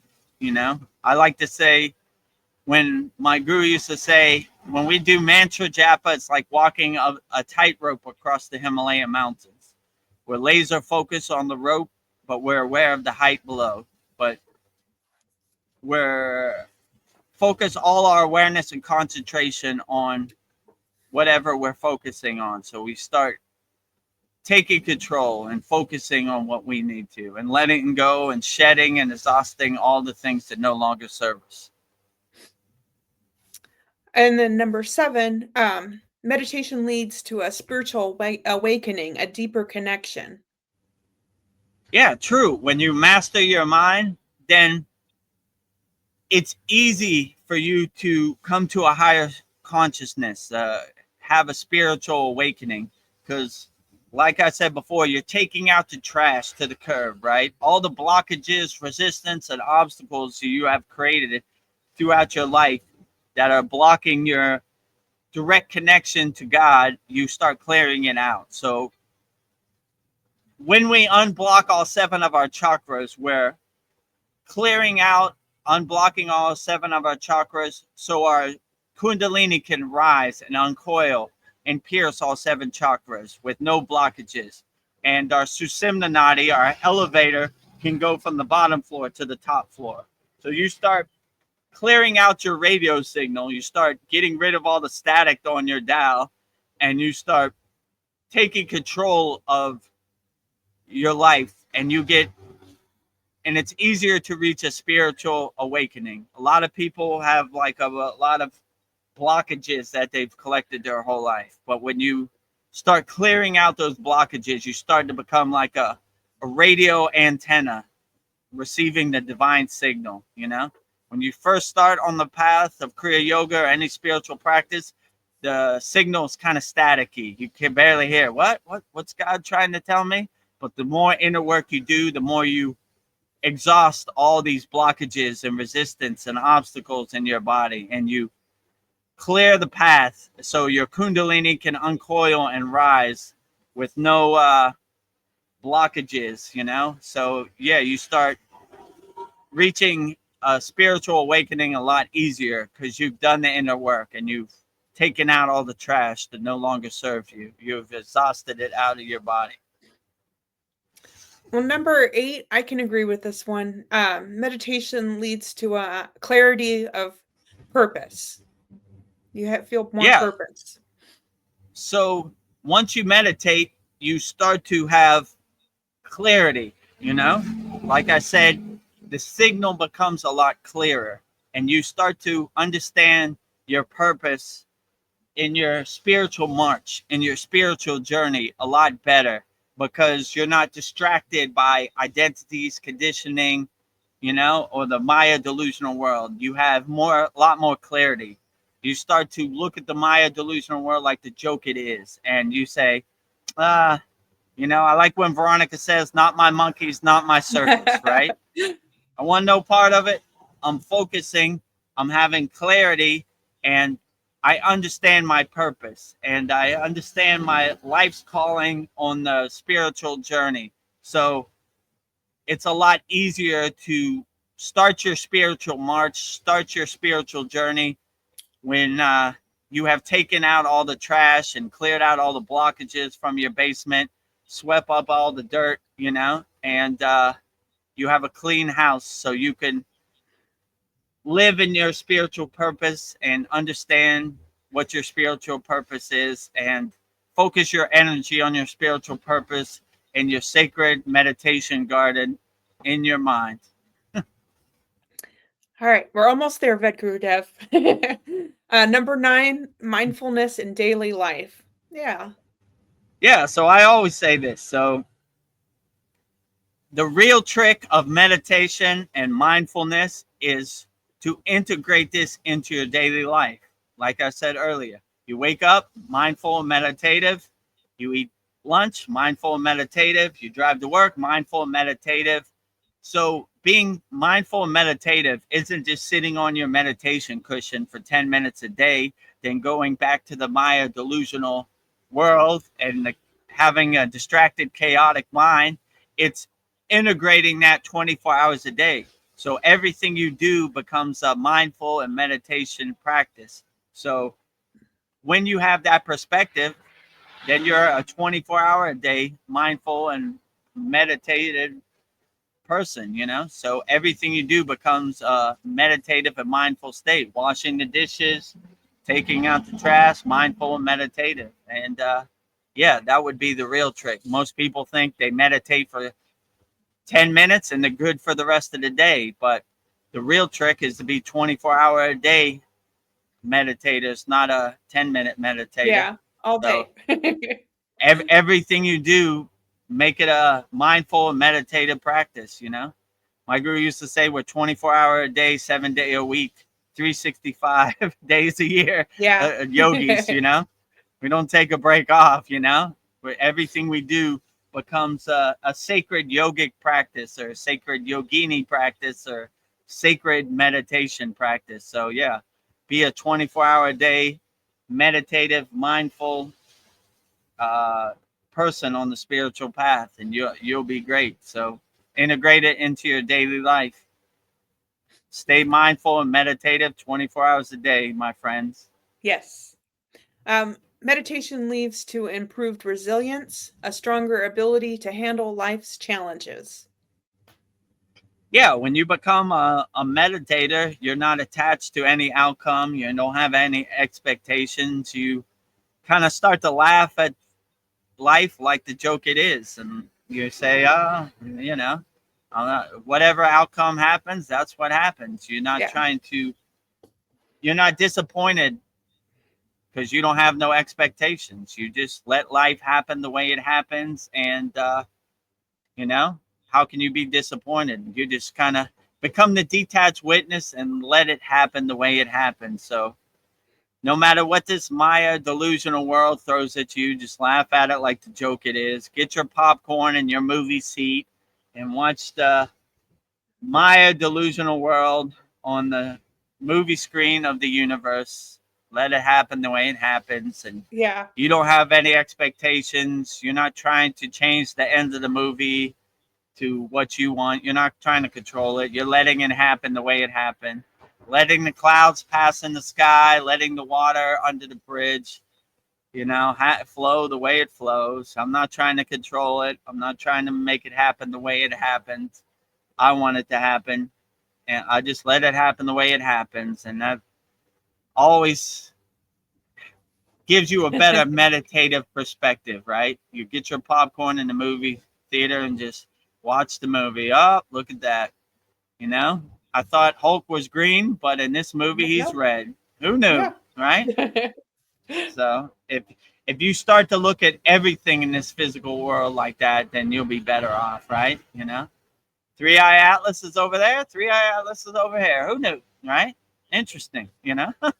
So you're not Yeah. attached to any outcome, or you don't have no dog in the fight. You know, you just let it happen the way it happens, and stay light on your toes and pivot, change course, and adjust accordingly. And yeah, you'll be perfectly fine. So stay light on your toes out here, my friend, and always keep a meditative and mindful mindset, and you'll be great.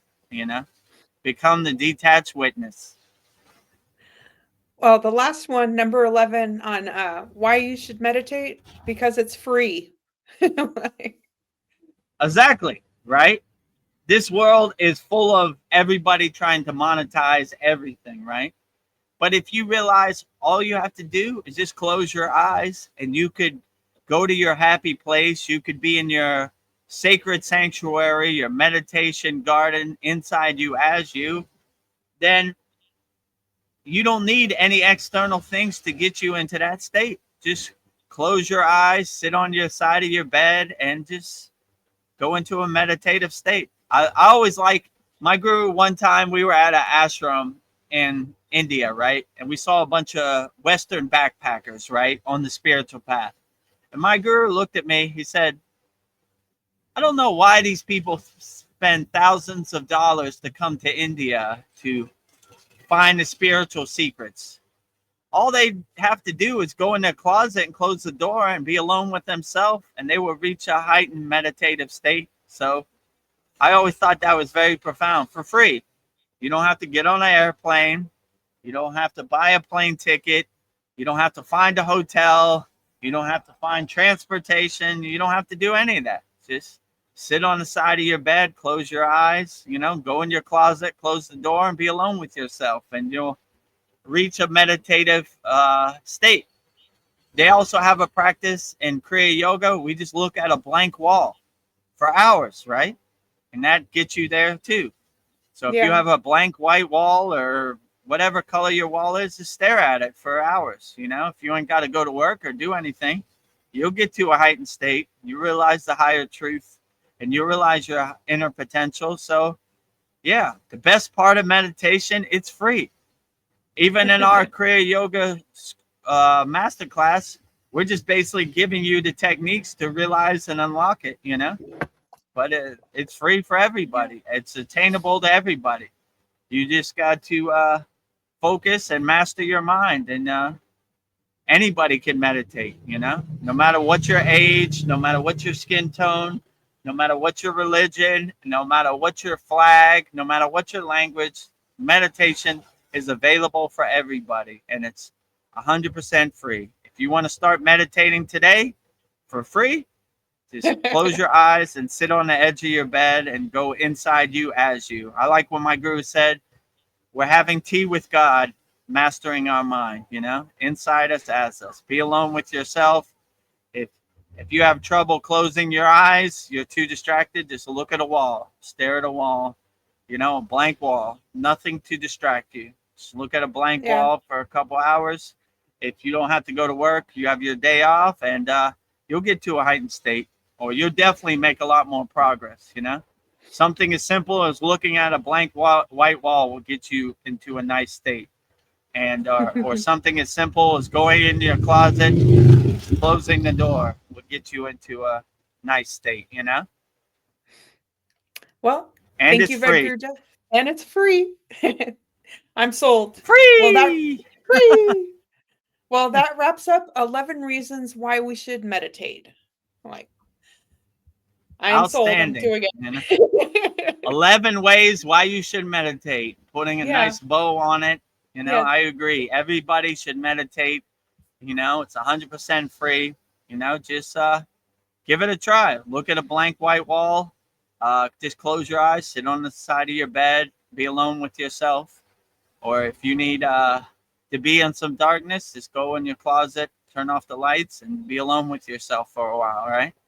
Yeah.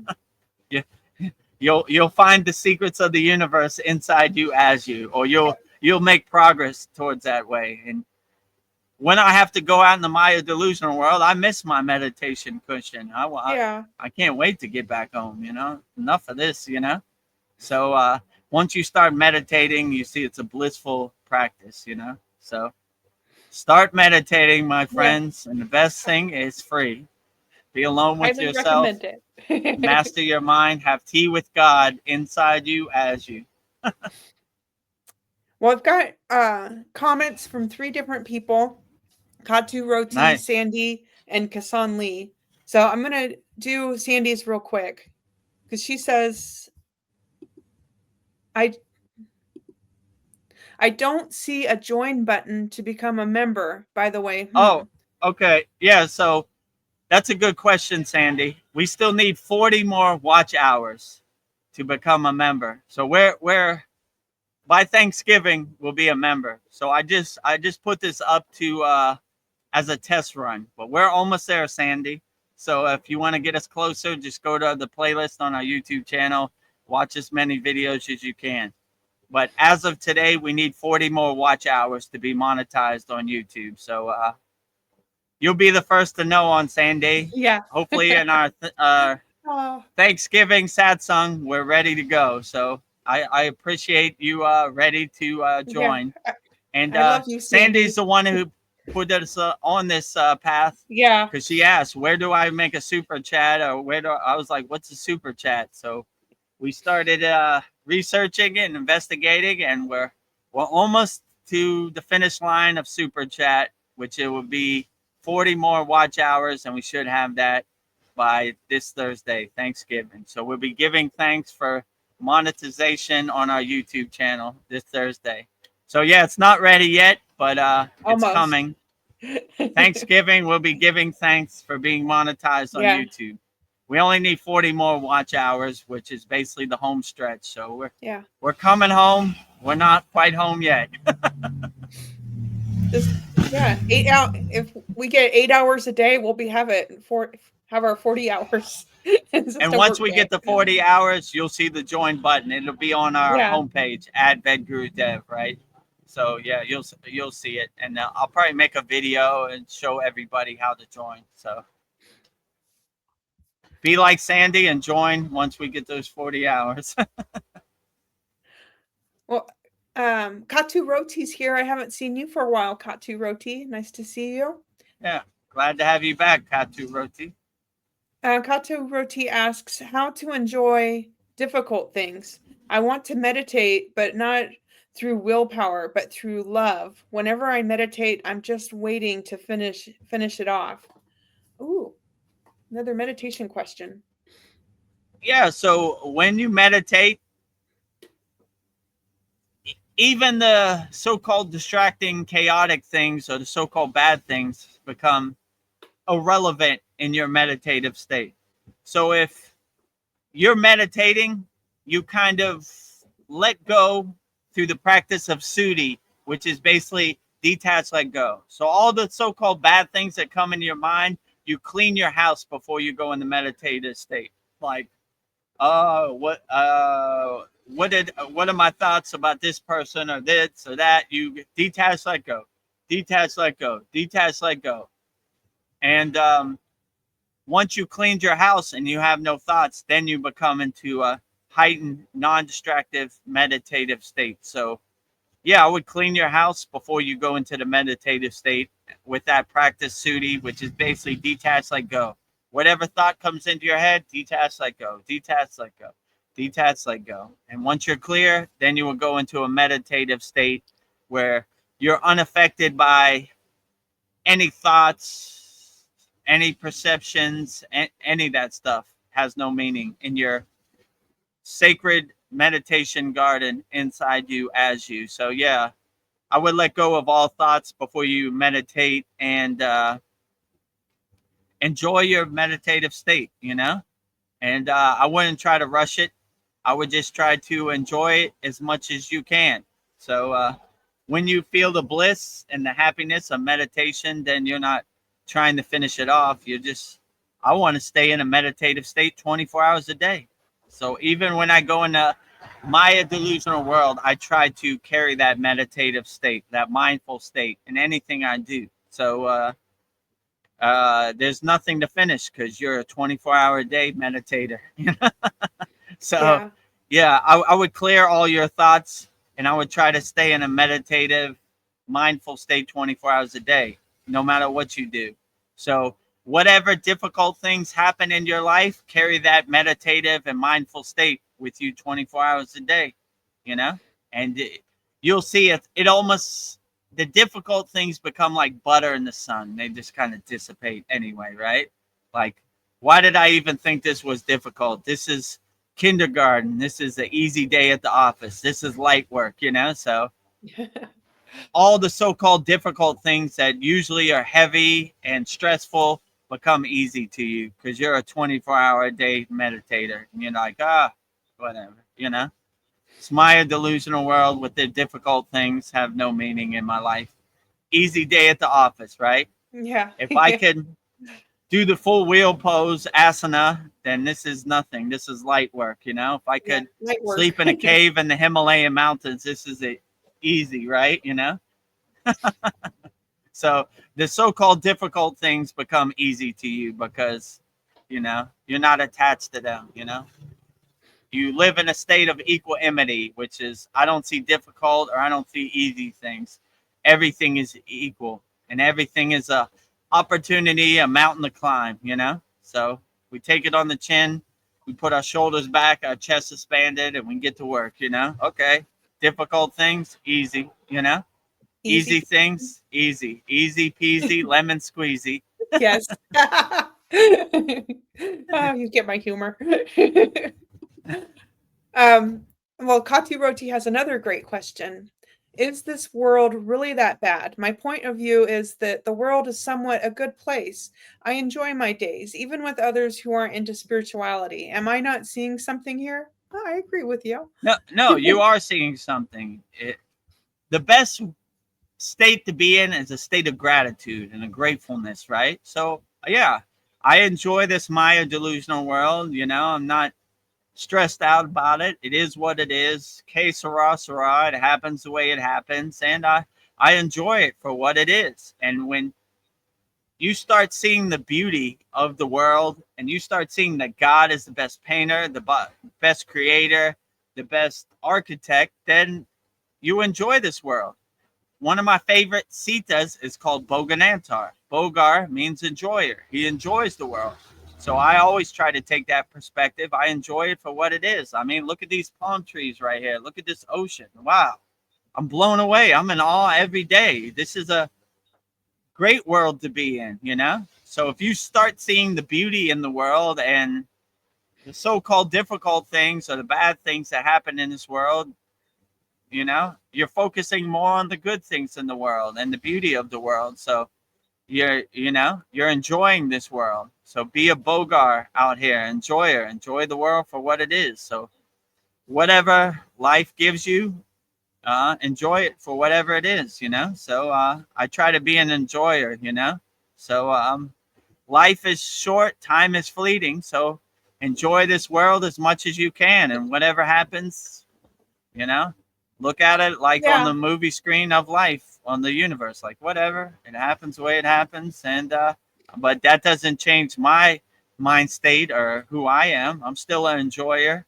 I enjoy it. Whatever life gives me, I enjoy it, Today it's windy in Thailand. I enjoy the wind on my face, I enjoy the ocean behind me. I enjoy the palm trees in Thailand. So always being an enjoyer. And yeah, this world isn't so bad if you become grateful and have gratitude and become an enjoyer of this life. So yeah, it's not that bad. I'm enjoying it for as much as I can. So these are the cards I'm dealt. I'm going to enjoy them. I'm going to play with them as best as I can. So yeah, this world isn't so bad. I agree with you. If you have the right mind state and the right perception, this world isn't going to happen the way you want it. But if you understand that, you stay light on your toes, you adjust accordingly, pivot, change course, change direction, and yeah, it's not so bad. It's actually very beautiful, this world. So I enjoy this world, So I enjoy the good and the bad in a state of yogic equanimity, right? Everything is equal, whatever you give me, I still enjoy it. Beautiful. And then let's see.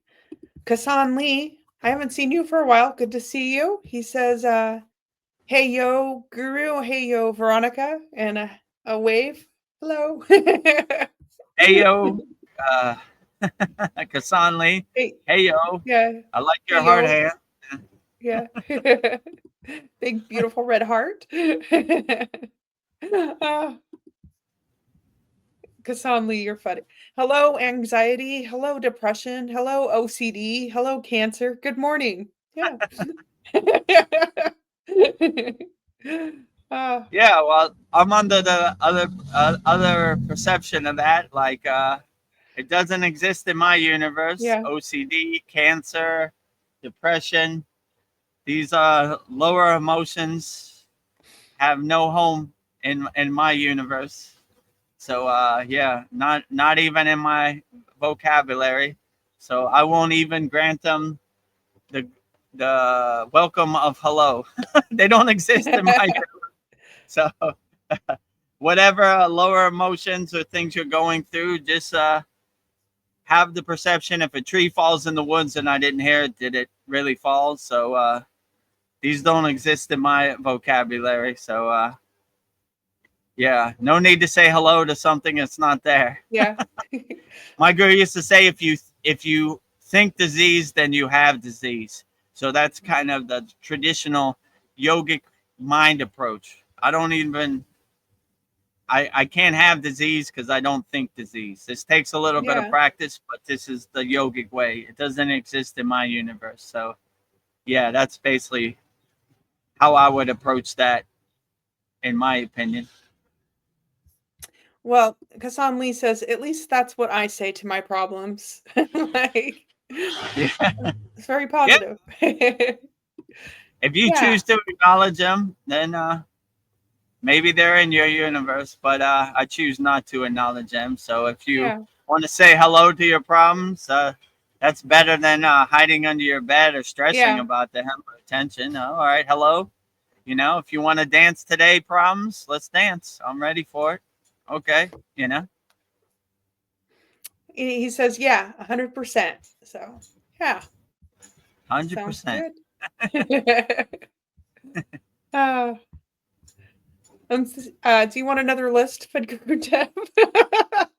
I think we're good with two, actually. You know, we don't want to burn all the lists one shot. Okay. Yeah, two's good. You know, I kind of expanded on each list. Went Yeah. on my soapbox, my rant. Yeah. You know, I think we got a good 20 minutes for our long form daily Okay. YouTube video on each. Yeah, well, let's save some for later. Okay. We don't want to burn them. Our Thanksgiving satsang will say two more. You know. I don't know. Something I've been thinking about, like using the power of imagination to be in alignment with my desires, is a powerful tool. And if I ask myself if I'm ready, or if I already have my desire, like my imagination is saying I already have this, like and then I'll be like, okay, so I already have what I want. So what actions am I doing? Because I already have it. So I feel like I almost have to like trick myself into the universe giving me what I want, because I'm just telling myself I already have it. And I know that's like a like what do you call it? The I don't know, the secret, their philosophy, like you just you already have it. Oh, But I'm just right. thinking like the power of imagination. I almost have to like trick the universe into like giving it to me, and then I'm like, I'm not chasing it, it's already mine. But like I was just thinking what a powerful thing it is to like tap into your imagination. Yeah. So my guru used to say, you run to money, money runs away from you. You run away from money, money runs towards you. So if we feel like we already have it and we're already feeling it, we're already living it, we already believe it, then we're a lot closer than we were before. So yeah, I would say anything you want to manifest, kind of align yourself with that and feel like you already have it. And the universe will fill in the steps for whatever you want or whatever you need. So yeah, I would definitely say the best way to manifest whatever you want is to feel it, right? Feel it, live it, know it. I have it already, you know? You Yeah. know?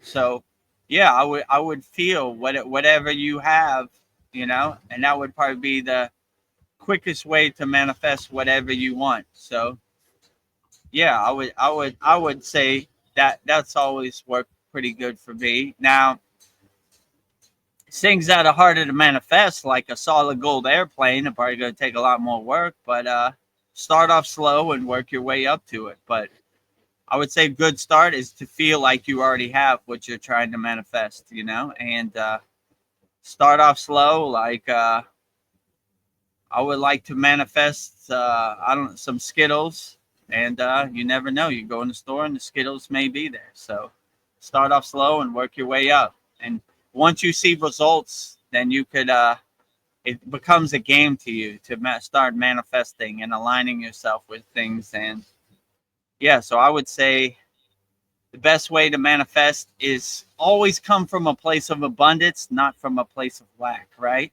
So if you feel like I am abundant and I have everything I need inside me as me, then you'll be on a better frequency for the universe to fulfill your and grant your wishes Yeah. and fulfill your request, I would say. So align yourself on the frequency, whatever you're trying to attract, and you should be better off. And always come from a place of abundance, never from a place of lack. And you should be on the right track, I would say, or feel like you already have what you want, you know? It's not something far away, it's something you already have inside you as you. Yeah. Kassan Lee, thank you. That word manifestation, it was like on the tip of my tongue. I just could not find it. So thank you. Like all I could think was secret. Like, So some of these words yeah. are tricky, right? Manifestation. I find that a lot. Sometimes I'm reaching for a word and it's Yeah, just I not in can't. my Oh. grasp. I think of it later, right? You know, I'm like, where's that word I'm looking for right Yeah. now? You know? You know what I'm feeling. Yeah, no, like, imagination and then thoughts, like being intentional with my thought is a goal. Like it's amazing, like thoughts can change the atmosphere, like worry, fear, and doubt. I'll have all these things going on in my mind and they're just thoughts and they haven't even happened, but like my energy is lowering. And like if I Mm, just change those thoughts and like into something positive, it like totally flips the switch. So I was just thinking like mastering my thoughts, like instead of thinking of like all the worst things, I could think like the best case scenario with my sure. thoughts. And yeah, that's another way to manifest with my thoughts. Yeah. Like Yeah, your thoughts have power, you know? So all these lower emotions, these lower instincts, like fear and jealousy, anger, and all these, we need to shed all those, you know, lack. And once you have positive thoughts, you know, or you start off your manifestation with I am, right? I am a California Powerball lottery winner, right? yeah, You're talking to the water of your body. You're not saying it's coming, you're saying it's already happened. I am that I'm trying to I am manifest. that. So I am what fill in the blank, whatever you're trying to manifest, you know? I am that, or it's already happened, you know, like in the present tense, right? It's not something in the future.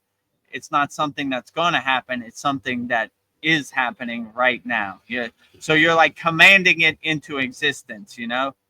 I command it into existence, you know, whatever I'm trying to get. So yeah, give it a try and let the universe fill in the steps, Yeah. and you'll be pleasantly surprised. Oh, all of our favorite people are here. Darren Carter says, "Morning, yogis. Morning, yogis." Morning, Darren Carter. Morning, yogis and yoginis out there in YouTube land. Glad to have you. Mhm. Let's see. Yeah, just back on thoughts. It was just like thoughts aren't like something tangible that you can feel, but I'm just thinking that thoughts are like maybe the most real thing in this reality. Because like our thoughts can like change the atmosphere, good or bad. We can change like the energy around us with just thoughts. I don't know. I'm just Right. thinking how Yeah. powerful So thoughts are. I think, therefore I am, right? So what if I could think it, I can manifest it, you know? So yeah, I would definitely give it a try. But yeah, your thoughts have power and your thoughts convey energy. And if you send your thoughts out into the universe, who knows, you know? The universe will fill in the blanks and fill in the steps. So I I had no clue how to start a Kriya yoga school. I just thought it, and the universe kind of filled in the steps. I had no clue how to start a online store. We just thought it, and the universe filled in the steps. You know, so if you could think it, then it can become, right. So your thoughts have power, and when you send them out into the universe, who knows what will happen? You know, so yeah, I would say your thoughts definitely have carry a lot of power and a lot of energy. So Yeah. always think highly of yourself, because the water in your body is listening. So, you know, if you think bad thoughts, maybe you manifest bad things. You think good things, you'll manifest good things. So always have a positive mindset and have positive thoughts, no matter what this chaotic, crazy Maya delusional world throws at you, you know? So, and it's Yeah. the holiday season. It's a blissful time, you know? Yes. Enjoy your family, be thankful, you know? I always like to say Thanksgiving is every day in the Vedguru Dev household. Be grateful, have gratitude for all the great things you have. Be happy for what you have, not what you don't have. Be content, satisfied with everything you have in the present moment. It's a beautiful time, right? It's the Yeah. holiday festival season, right? You know, uh, what can I say? Thanksgiving, giving thanks for all the blessings you have. Every day is Thanksgiving. Like I said, I'm grateful for everything. And yeah, Santa Claus and the holiday season. What a blissful time that is in the to be alive, right? So yeah, enjoy everything you have. And if you want to start practicing Kriya Yoga, um, yeah, we have a Kriya Yoga Masterclass holiday mega offer. You know, dive deep into Kriya Yoga. Every plan we have is 50% off right now. Just $25 a month, usually $50 a month, or $125 a year, usually $250 a year. And give the gift of transformation, you know, and practicing Kriya Yoga. So if you buy, like, let's say a $25 plan, you'll be grandfathered in forever. You'll never pay more. So you'll always stay at that price point. And if you want some gift ideas, go to our Kriya Yoga shop for all your spiritual needs. Visit our Kriya Yoga store, kriyayogashop.com. And you could get shirts, paintings, magnets, hardcover notebooks to journal all your meditations and all your thoughts and all your sleeping journal, whatever you want. And we have tumblers, we have all kinds of stuff. So yeah, go to our Kriya Yoga shop. All of our Veronica's beautiful artwork is on everything. You can have it on whatever you want: coffee mugs, tumbler, shirts. I guess we got hoodies coming. What else? Picture frames, Yeah. magnets. Am I Well, missing anything? I think you covered it all. Should we just show the little 40-second video? Just a Oh little yeah, sneak that's a peek? good idea. Yeah, and I'll talk over. Yeah, let's show our Kriya Yoga shop so everybody could see. Yeah, so you go to kriyayogashop.com. You'll see me, Vedguru Dev, and you'll see Veronica in the picture. So the website is kriyayogashop.com. You see what we got: hardcover notebooks with the 7 chakras painting, Babaji shirt painted by Veronica. We got like tote bags, and we got tumblers, all with Babaji sitting on the fire. Very beautiful. Lord Ganesha painting by Veronica on a shirt. Framed walled picture with Lord Ganesha. Hardcover notebooks with Lord Ganesha. And magnets with Lord Ganesha. So yeah, just go to kriyayogashop.com for all your spiritual needs. And you should be great. And you'll be supporting Veronica's spiritual artwork, and you'll be supporting the Kriya Yoga School. Yes. So if you want to know what Vedguru Dev wants for Christmas, I want a Lord Ganesha shirt and a Babaji sitting over the fire. Put it in my under my Christmas tree, a stocking stuffer. So yeah, and so that's our shop. Go to kriyayogashop.com and it'll take you right there, and you could see our shop, and maybe you get some good Christmas ideas during the holiday seasons. And also, yeah, what Sandy said earlier, soon 40 more watch hours will be monetized, and we have $5 YouTube memberships, and that will give you access to Super Chat, our online store also. And we're also going to have like a call-in show where you'll get like a phone number where you leave a voicemail message, and we'll play it on the show, and you can ask your question in your own voice.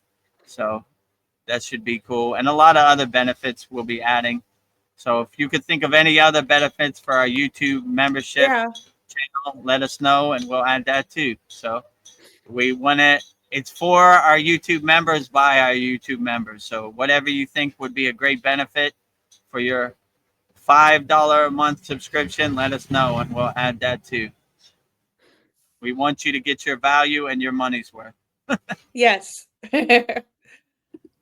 Kasan Lee says, "Oh, are those Veronica's art I see in the background walls?" Yep. So these Yes. are all the original ones I did for the Kriya Yoga certificates every 3 months. So these are all, I've got the 7 chakras, Om Kriya Babaji Nama Om. He's floating over a fire on his levitation pillow.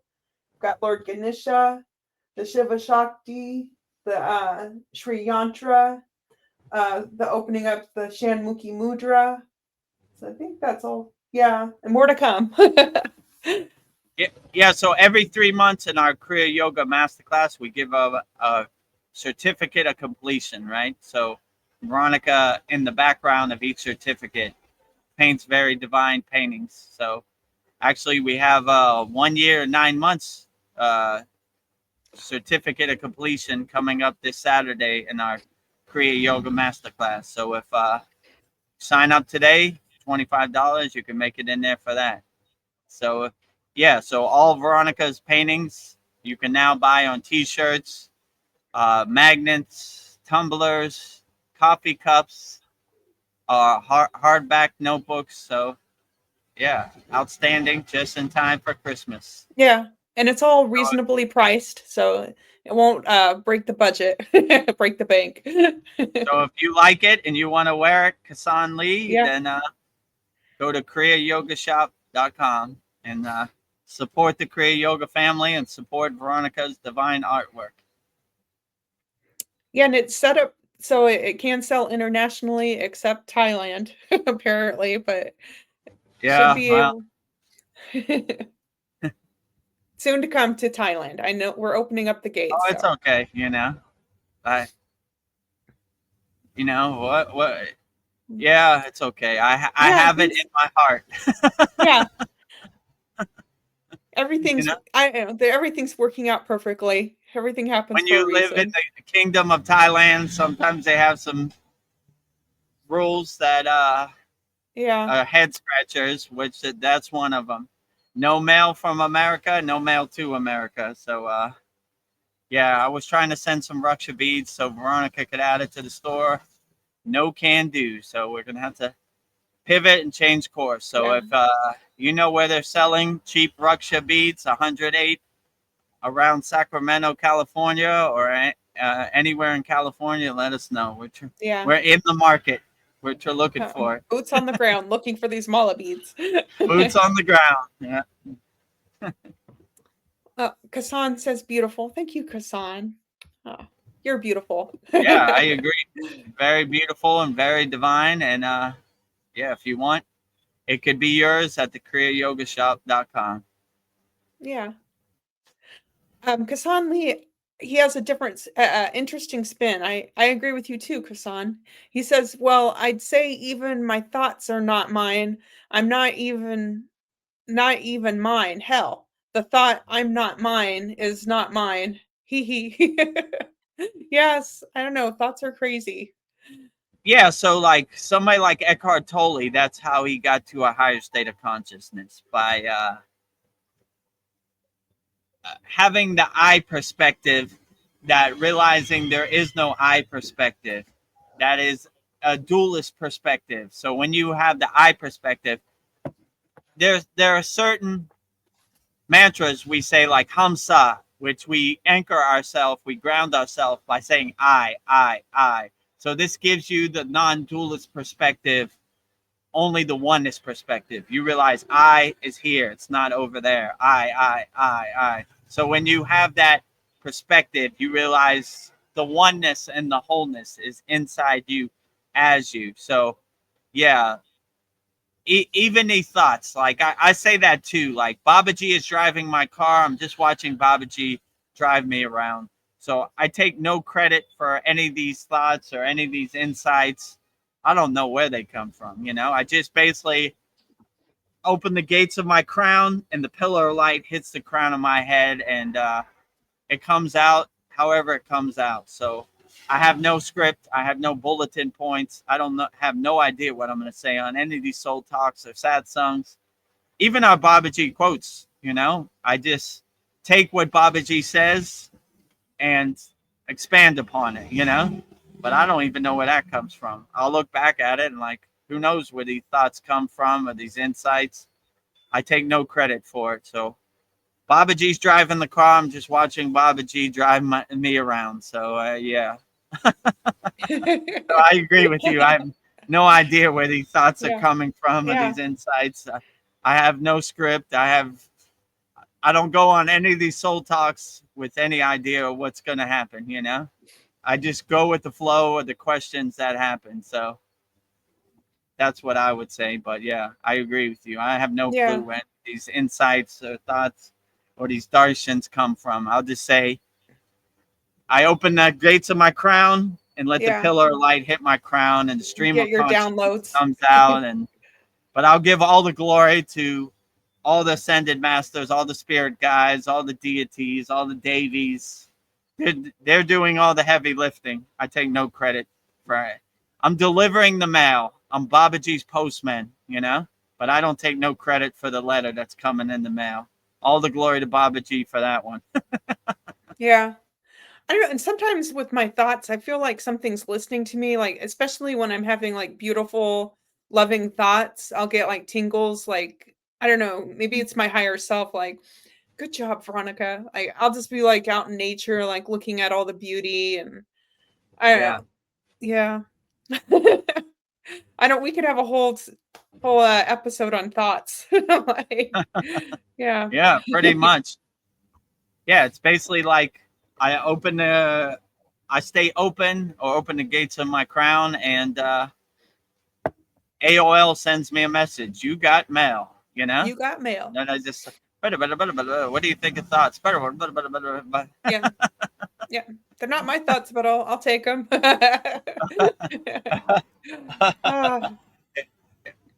I'm just delivering the mail. Well, delivering the mail. Babaji's postman. I was thinking like see you're with maybe your soulmate, or maybe it's a friend, like somebody that you're like in tune with. Like you're like you connect with somebody like on a heart level, that like your hearts are like in sync, and it's like in sync and rhythm. Like could two people like be so connected that their hearts even sync together? Yeah, it could be. I mean, when me and my guru opened our 7 chakras, he would sit in front of me and we would transmute energy back and forth and open our 7 chakras in sync, And yeah, when you align yourself with a certain person and on the same frequency, you would definitely be in sync, and you'd be surprised. You start finishing each other's sentences and everything. You're in sync, you're aligned. And yeah, on the yogic path, the spiritual path, when you align yourself with, your guru or certain devotees, collectively your energy rises, and collectively you rising tides lift all boats. So even if you're stuck, other people will help get you there. You know what I'm saying?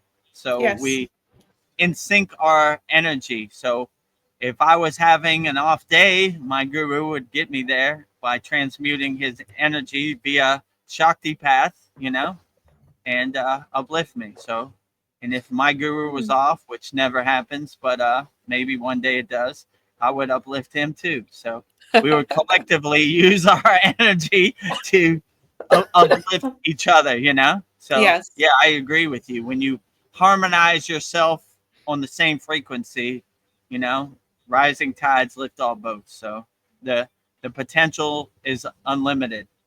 Yes. Kassan Lee. He says, "Don't kiss the mailman, Veronica." I won't. My kisses are precious. I'll never tell. Uh, uh, Darren Carter is here. Hi, namaste, Darren. Namaste, Darren. Darren is a Kriya Yoga lifer in our inner circle. So glad to have you, Darren. Hello to Darren and Donna in the UK. Darren has been watching some of your past life videos, Dev. What a Oh, contrast. really? It's nearly black Oh, and white. As my story yeah. from getaway driver to Kriya Yoga. Yeah. Well, I have experienced it, so I come up from a place of experience. The ego self, the Maya delusional world, you know, the NPC life. I was there, you know, so I understand.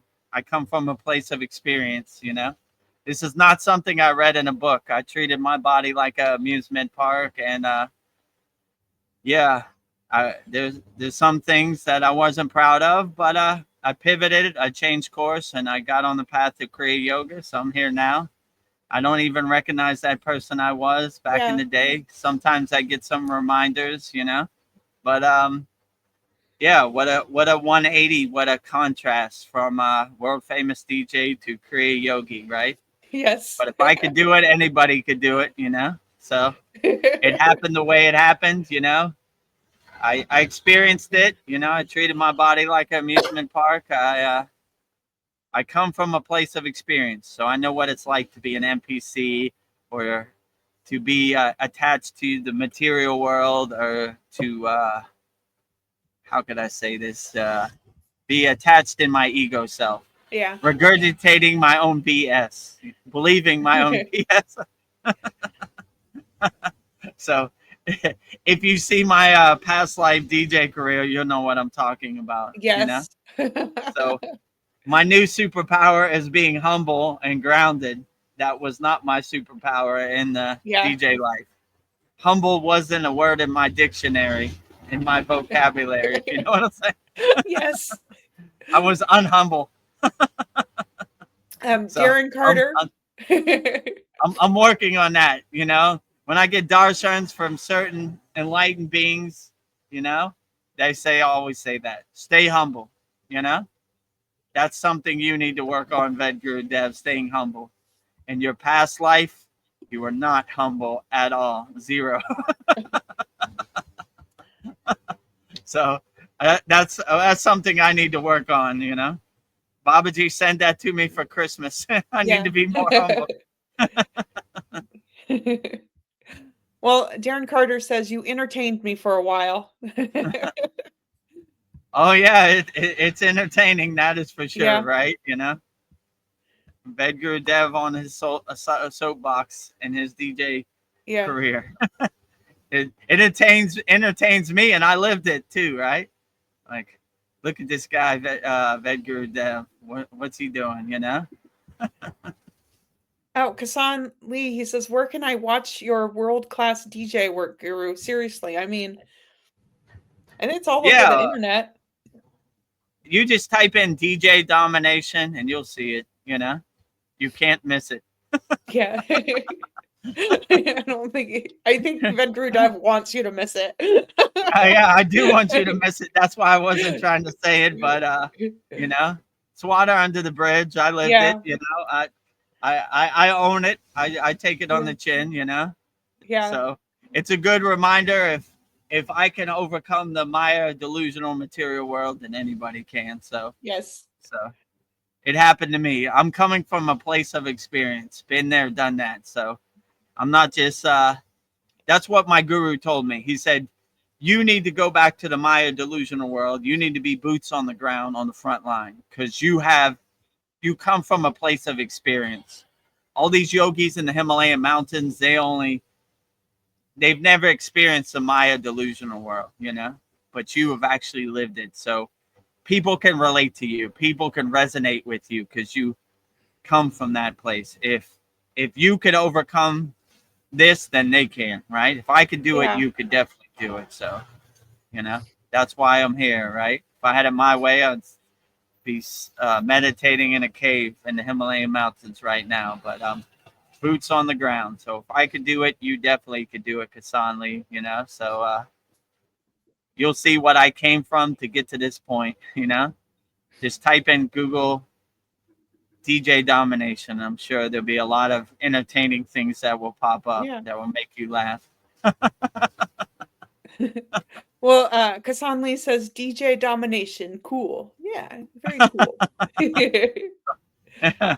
Yeah, I'm glad you enjoy it. Pretty cool. It should be entertaining, right? Yeah. Darren Carter says it's all character building. Yeah. All character It's all building. It's all character good. building. Yeah. I've been there, done that. I come from it, I know what it's like to treat your body like an amusement park, be attached into the Maya delusional world, be an NPC. I was all of the above, right? So yeah, it gave me perspective. It gave me character. Let's say it like that. So, I know what it's like to live in the Maya delusional world. Darren Carter says, I almost pissed myself. Yeah, he'll be like day and night. Yeah. Well, I didn't want you to piss yourself, Darren, but yeah, pretty funny, pretty entertaining. The path of VEDGURUDEV to get to this point, right? Well, you know what's cool about your DJ career is you're using it now to help human trafficking, and you just put out a mix to help them. So I don't know. Yeah. So in our 90th class, a famous radio station, online streaming platform, came to me and said, we're doing this thing called DJs Against Human Trafficking. Do you want to be a part of it? And if you've seen my past scammer videos, I don't like human trafficking at all. So I'm all for it. So yeah, so I did 2 1-hour mixes against human trafficking that were played this Saturday. And it was actually playing when we did our 90th class. So I actually held it up so people could see it. So yeah. Yeah. If I could use my DJing to help get people out of the pit of despair of human trafficking, why not? I actually said, if anybody who's been human trafficked wants these mixes, give it to them. I want them to feel happy. I want to celebrate people who have been human trafficked, something to happen. But we love you out here. We support you. So down with human trafficking. I'm not with it, right? So I'm not with it. if my mixes or my DJ skills can help people get out of that pit of despair, why not? So yeah, and I think I would be proud of your DJ career because then people can see how far you've come. Like the tour you did with your $1 million mansion, like you were totally in your ego. You like drove up with your Mercedes and you're like, I'm a Mercedes man, nothing else will do. And like you were all about your possessions, your money, your home. So I don't know. It's like it's good to show people how far you've come. So I would be proud of it. yeah, if I could overcome it, then anybody could overcome it. Yeah. I definitely was entrapped in the matrix of materialism and money and houses and cars, I think I said in that video, this Mercedes, what I even forgot anything else would be uncivilized. Yeah, you're like, and yes, nothing else will do. I'm a Mercedes man. If that's not a prime example of living in your ego self, I don't know what is. I was the post sort of ego self, NPC materialism. So if I can overcome that, then anybody could overcome it, So so yeah. So I'm proud of the progress I've made on the spiritual path. I've definitely made a lot of progress since I became a Kriya yogi and was initiated into the practices of Kriya yoga. Kassan Lee says, I'm all for entertainment. I don't have distinction between Maya world and so-called spiritual world. That's duality to me. Sorry. I work at the Department of Oneness Police. Oh, well put. Yeah, I agree with you. There is no duality. There is only oneness. So yeah, work at the Department of Oneness, right? Inside Yeah, you as is Department of Oneness Police. Wholeness, right? There is no duality. The duality police has arrived, right? Arrest VEDAGURUDEV. He Yeah. had a dualist moment, right? Yes. Yeah, you're right, right? Like there is no duality perspective, right? I that was me, and I am that. I lived that, and I did that. So I take it on the chin. That is me. You know, that's not somebody else. That is me, right? I live it. Yeah. There's so many different perspectives. I don't know, like some people say suffering's a natural state of human beings, and then others say joy is a natural state. I don't know.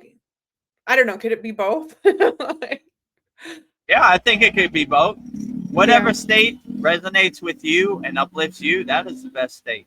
So you could be in a joyful state. You could Yeah. be in a blissful state. You could be in a happy state. You could be in all states. You know, they all kind of Yeah. merge into oneness. So yeah, there is no there's no rule book. There's no guidelines. There is no gatekeeping. You could be whatever you want. You know, so if you want to be happy and blissful at the same time, that's perfectly great. So I encourage it, you know. So yeah, I would just be the best person you could be. It guides you wherever you need to go, and I wouldn't overthink it, you know. Everything is possible when you realize your true unlimited inner potential. So yeah, everything can happen, you know. What can't we do? We can't. Yeah. What We can't? can do everything. We can We're hit we're can do. Americans, not Americans. You know. Hmm. People like to throw around the term dark night of the soul. Like, um, I don't know. What is your definition of the dark night of the soul? Like, another question on that subject is, how do you know you're on a spiritual journey? I don't know. Is it just like facing your the light and the darkness in you at the same time, or I don't know. I just feel like I don't know. Dark night of the soul. We all have stuff we have to face, I guess. Yeah, the darkness of the soul. I mean, I would say it kind of means like everybody has something to overcome, but the darkness of the soul don't really exist in my universe. I don't Yeah. acknowledge any darkness. I try to be the lighthouse and the light in the darkness. Like Jesus said, "Yea, though I walk through the valley of death, I shall fear no evil." So I try to bring the light to the party. Have light will travel. So anything darkness or lower frequency, I kind of don't even acknowledge. I kind of don't even want it in my vocabulary. It doesn't exist in my universe. So I know what they're saying. Like everybody has to go through something. I like to say every day is a test as a yogi. It's more blissful and enjoyable, you know, to have that same perspective. So yeah, I would just say everybody has to go through something, but if you take on everything with a smile on your face and you look for the opportunity to dance, then kind of dissipates it, you know? It's not as harsh, it's not as Yeah. overwhelming. Like, all right, well, you know, all yogis and yoginis, all ascended masters, they had to go through this at one point, you know? They've all been able to overcome it. I take it on the chin, you know? Life is what my guru would say, peaks and valleys, VEDGURUDEV. We go over a peak, we go down a valley. It just happens to everybody. Every day is a test as a yogi, but I'm not going to overthink it. I'm just take it on the chin and get to work, you know? So darkness of the soul, whatever this life presents with to me, I'll just take it on the chin and overcome it as best as I Yeah. can. So Clear out those I like to boxes. think my soul has no darkness. So when you say darkness of the soul, I was like, there is no darkness in my Yeah. soul. It's a It's nuclear all power light. plant of light, right? If there is any darkness, I'm trying to burn it out by lighting every cell in my body, no Yeah. darkness here, It doesn't Yeah, exist in my universe. I never really resonated with that term, dark night of the soul. I just like it seems There are no negative. dark nights in my soul, Yeah. dark night, Only light nights of the soul. Uh, only nuclear power plant, super light being yeah. nights in my soul, right? Ooh. Zane says, I just checked out your DJ channel. Awesome. Good work. Yeah, good Oh, work. I appreciate your vote of confidence. Yeah. I don't know. Yeah, okay, I like to like seeing the videos of you like work in the crowd and like you're like a rock star. Yeah.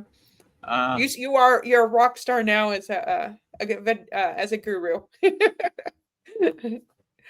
Less ego. yeah. If I can overcome all this rock starness and DJ careerness, then you can definitely too. So Yeah. if I come from two parts of the spectrum, right? Then if I could do it, you definitely could do it. So it's a good example of going from 100 to back to 0, right? So Yeah. so if I could do it, you definitely can do it, Zane. So it's a good example of what we can overcome.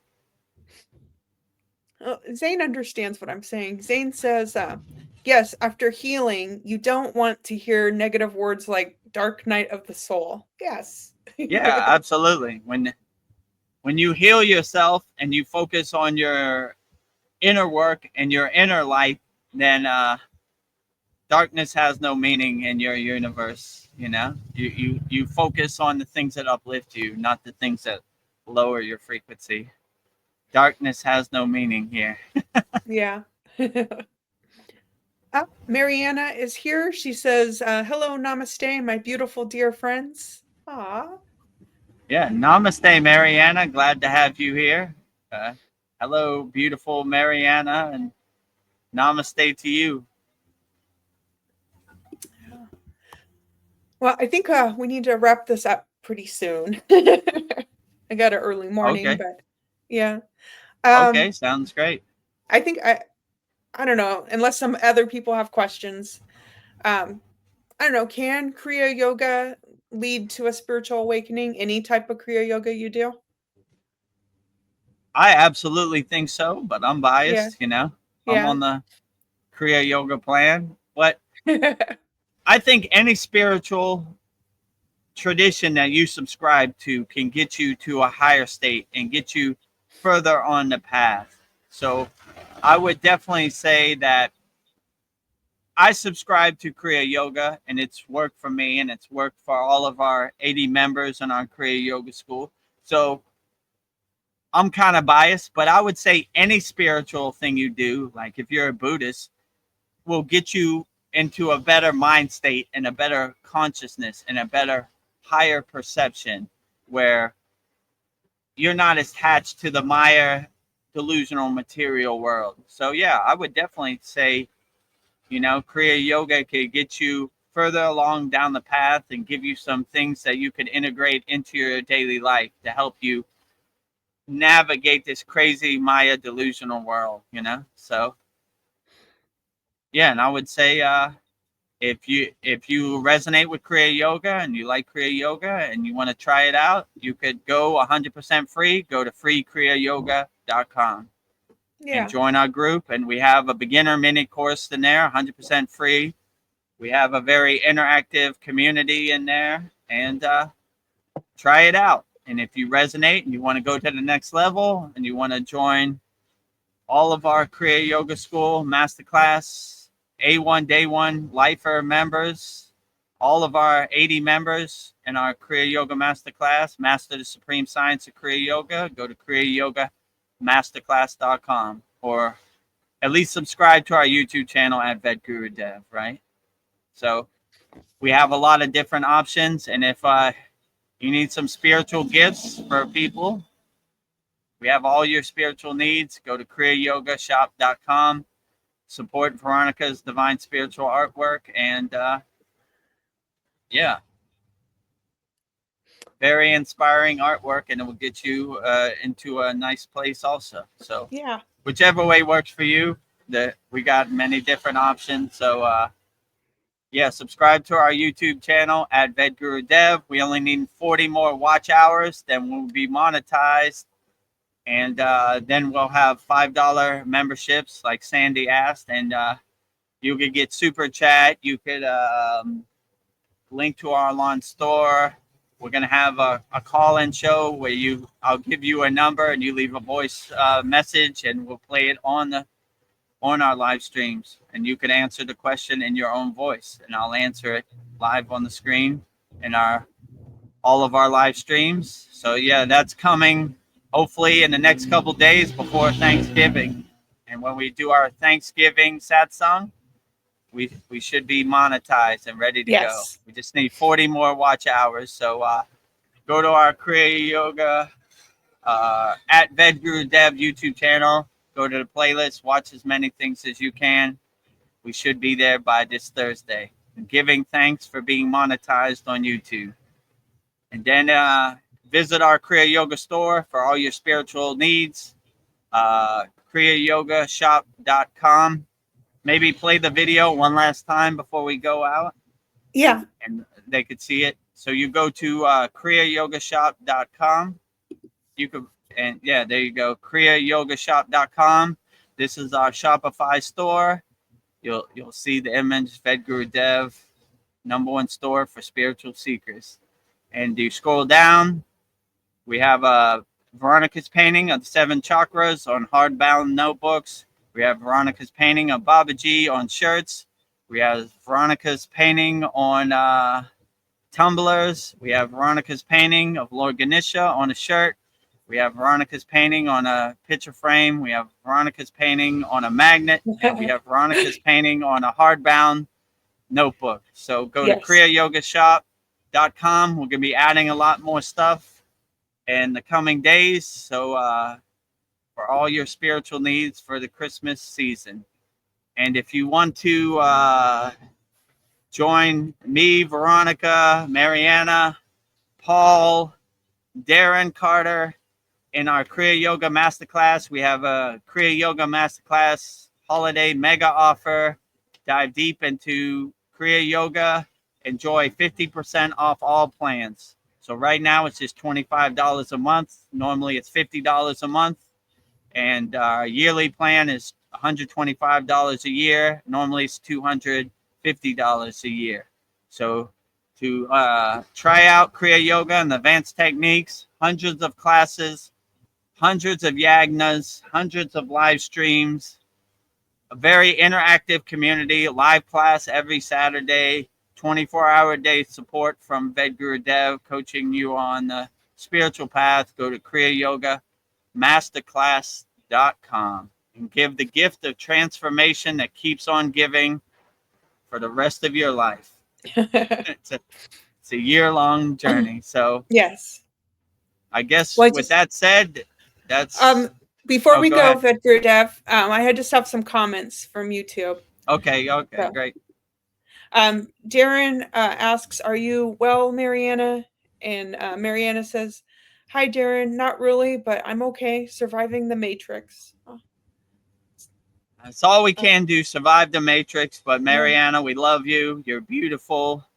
We're sending healing, positive energy, your way via Shakti paths, on the internet. So stay strong out there, Mariana. Yeah. I know it's overwhelming. I know this matrix is very dense and hard to navigate, but we got love for you out here. We're sending loving, healing energy your way. Rising tides lift all boats.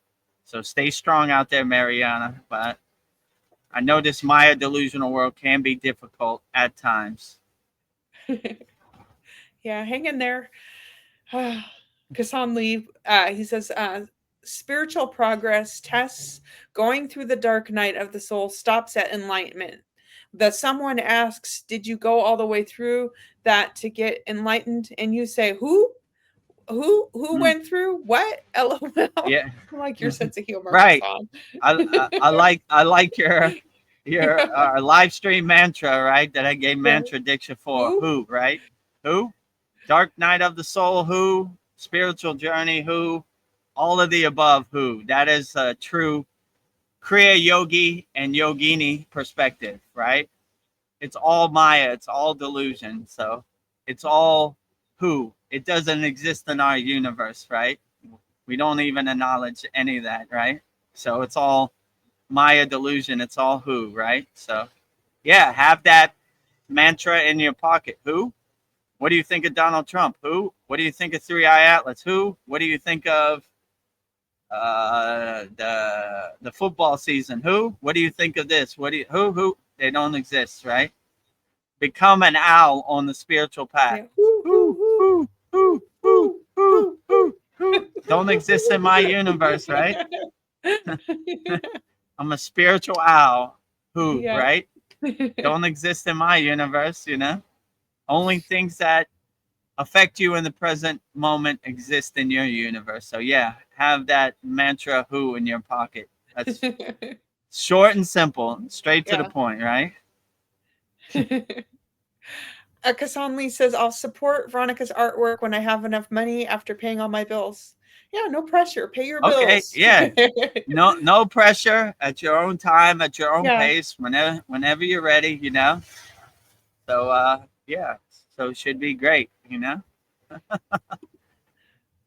Zane says, I love that Ganesha t-shirt. Well, Zane, I love your Ganesha profile picture. Yeah. Look at that synergy. Ganesha on the profile picture, Ganesha on the shirt, right? Ganesha on the wall behind Veronica, right? So yeah, if you have the financial means and you want to support the Kriya Yoga Shop, go to kriyayogamasterclass.com and we'll be adding more things, you know. Yes. We're going to have very soon a bunch of nice gold Mantra Monday paintings, you know, pictures that will go on shirts and stuff too. So that'll be cool also. So, you know, but to become, you know, one step at a time. We start off with this and we keep adding. So if you think anything you thought would be cool that you would like to have in our shop, please let us know. You know, our shop is for you for the people out there, by the people out there. Yeah. So whatever you want, we aim to give it to you. Zane says, "Who is a beautiful mantra? I love it." Yes, it is a beautiful mantra. I saw your post in our free Kriya Yoga school, like who is the mantra. I like that too, right? I put a bunch of owl emojis next to who. Yeah. Right? Yeah, there's Om and then there's who. Om and who, right? Who. Yeah, Om, very profound. Like if you just have Om and who in your pocket, you're pretty good, you know. You got to get a good perspective, right? I got it in my pocket. Everything else is a bonus, right? You know. Yeah. So Zane is a member of our free Kriya Yoga school. Suggest anybody who hasn't joined to join our free Kriya Yoga school. 100% free. You know, we have an interactive community and we have some beginner mini courses to help get you on your way. Darren Carter says, thanks, guys. Love and light to everyone. Stay bright. Love and light to you, Darren and Donna, out there in the UK. Love and light and blessings to you always. Sade says, Om and who. Good, Veronica. I like it. Yes. Yeah, Om and who. You can never go wrong with Om and who, right? Right pocket Om, left pocket who. Yeah. You're good, right? You got two mantras in your pocket that would carry you through the day, no matter what the situation. Well, I just want to say thank you to everyone that joined our Soul Talks, and I hope it brought you some value and most of all, happiness. We just bring happiness to everybody. Become a nuclear power plant of happiness, Yeah. 24 hours a day. Radiate happiness as much as you can, and unconditional love as much as you can. Yeah, so I guess we'll wrap up our November 23rd VEDGURUDEV'S Soul Talks live from the Thailand beach with me and Veronica and all the people on the live stream. Thank you for your very profound and dynamic questions. You know, we do this live stream for the people out there, by the people out there. So without you, it wouldn't be possible. So thank you for everybody with your very profound questions and joining us on our live stream. And yeah, so we'll wrap it up. So hopefully by this Thursday, Thanksgiving, we'll be giving thanks for becoming monetized on YouTube. We just need 40 more watch hours. If you want to put us over the top, go to our YouTube channel at VEDGURUDEV. Click on the playlist and watch as many videos as you can. And we should be fully monetized by this Thursday, Thanksgiving. And once we get monetized, we'll have a YouTube membership, which will only be $5 a month. And you could have super chat. You record voice messages, online store, all kinds of benefits. And if you think of a benefit that you would like for becoming a member, please let us know. You know, we want it to give as much value and help you and give you the benefits that you want for your becoming a YouTube member. So that should be ready by Friday. We're getting ready. We already have the YouTube thing up here, right here. So we're getting ready. Also, visit our Kriya Yoga store for all your spiritual needs. Go to kriyayogamasterclass.com. If you are inspired by Veronica's artwork and you want it on a shirt, you want it on a coffee cup, you want it on a tumbler, you wanted a frame picture, you want a magnet, you want a notebook, we got it all there. kriyayogamasterclass.com. And let me see. And last one, let's give the offer. Oh, so yeah, if you want Kriya Yoga Masterclass mega holiday offer, diving deep into the Kriya Yoga practices, enjoy 50% off all plans, just $25 a month. Once you pay $25 a month, you'll be grandfathered in. You'll never pay more as long as you become a member. So you'll lock in that price forever, or $125 a year, and you'll lock in that price forever. So usually the monthly subscription is $50 a month, but for the holiday season, Black Friday, Thanksgiving, Christmas, New Year, it's half off right now. So take advantage of that and join all of our 80 members practicing Kriya Yoga, hundreds of classes, very interactive community, every Saturday live class. And you'll be joining me, Veronica, Paul, Mariana, Darren, who else am I missing? Cal. So yeah, just $25 a month.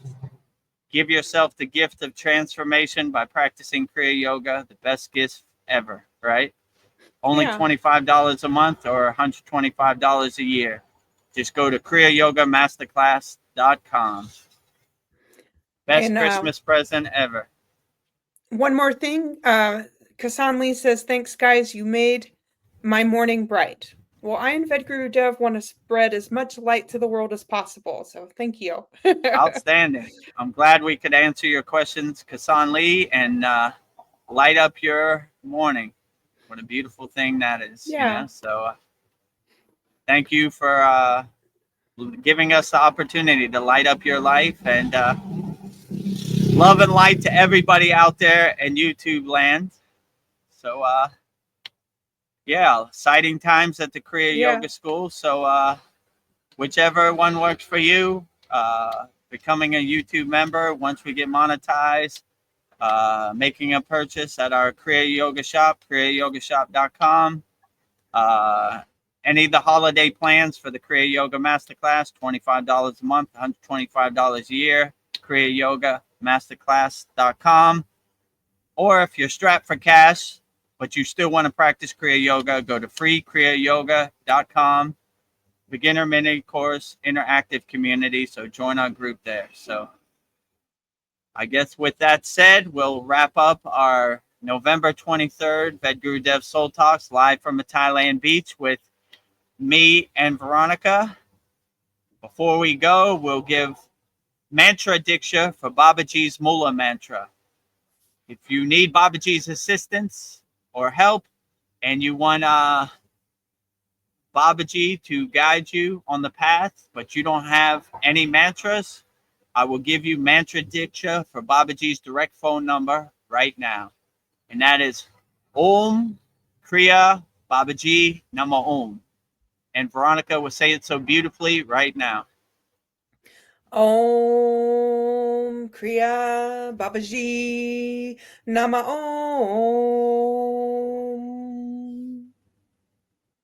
Om Kriya Babaji Namo.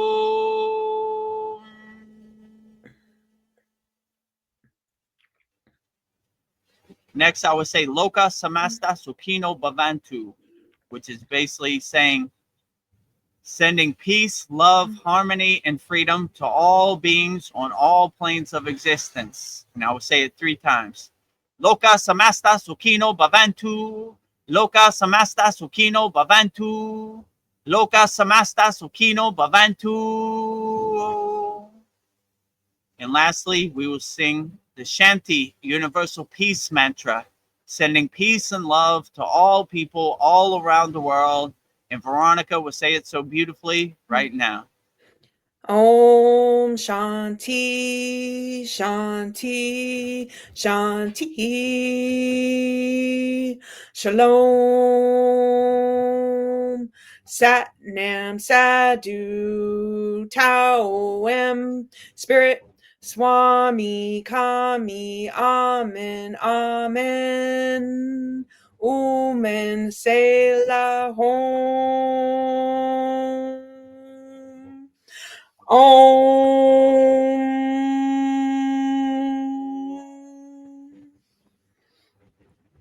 Om Shanti, Shanti, Shanti, Shalom. Sat Nam Sadhu Tao Em Om Spirit Swami Kami Amen Amen Omen Selah Hom.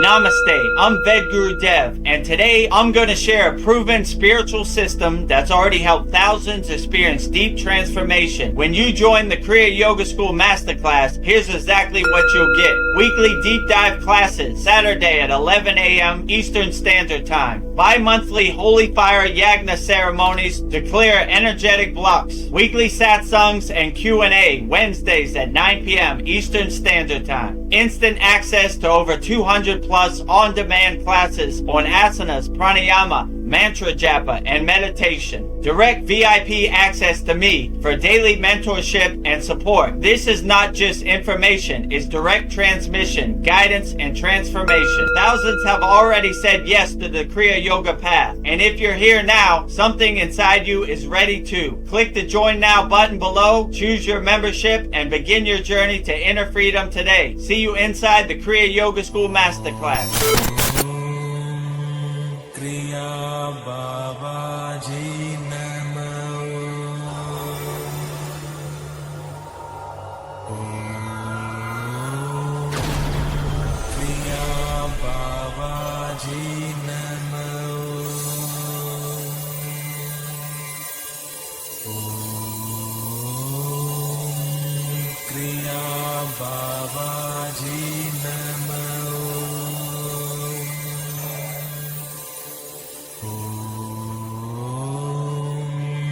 Kriya Babaji Nama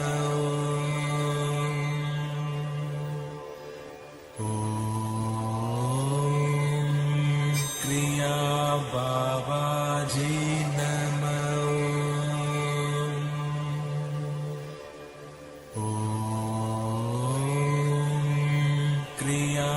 Babaji Namah.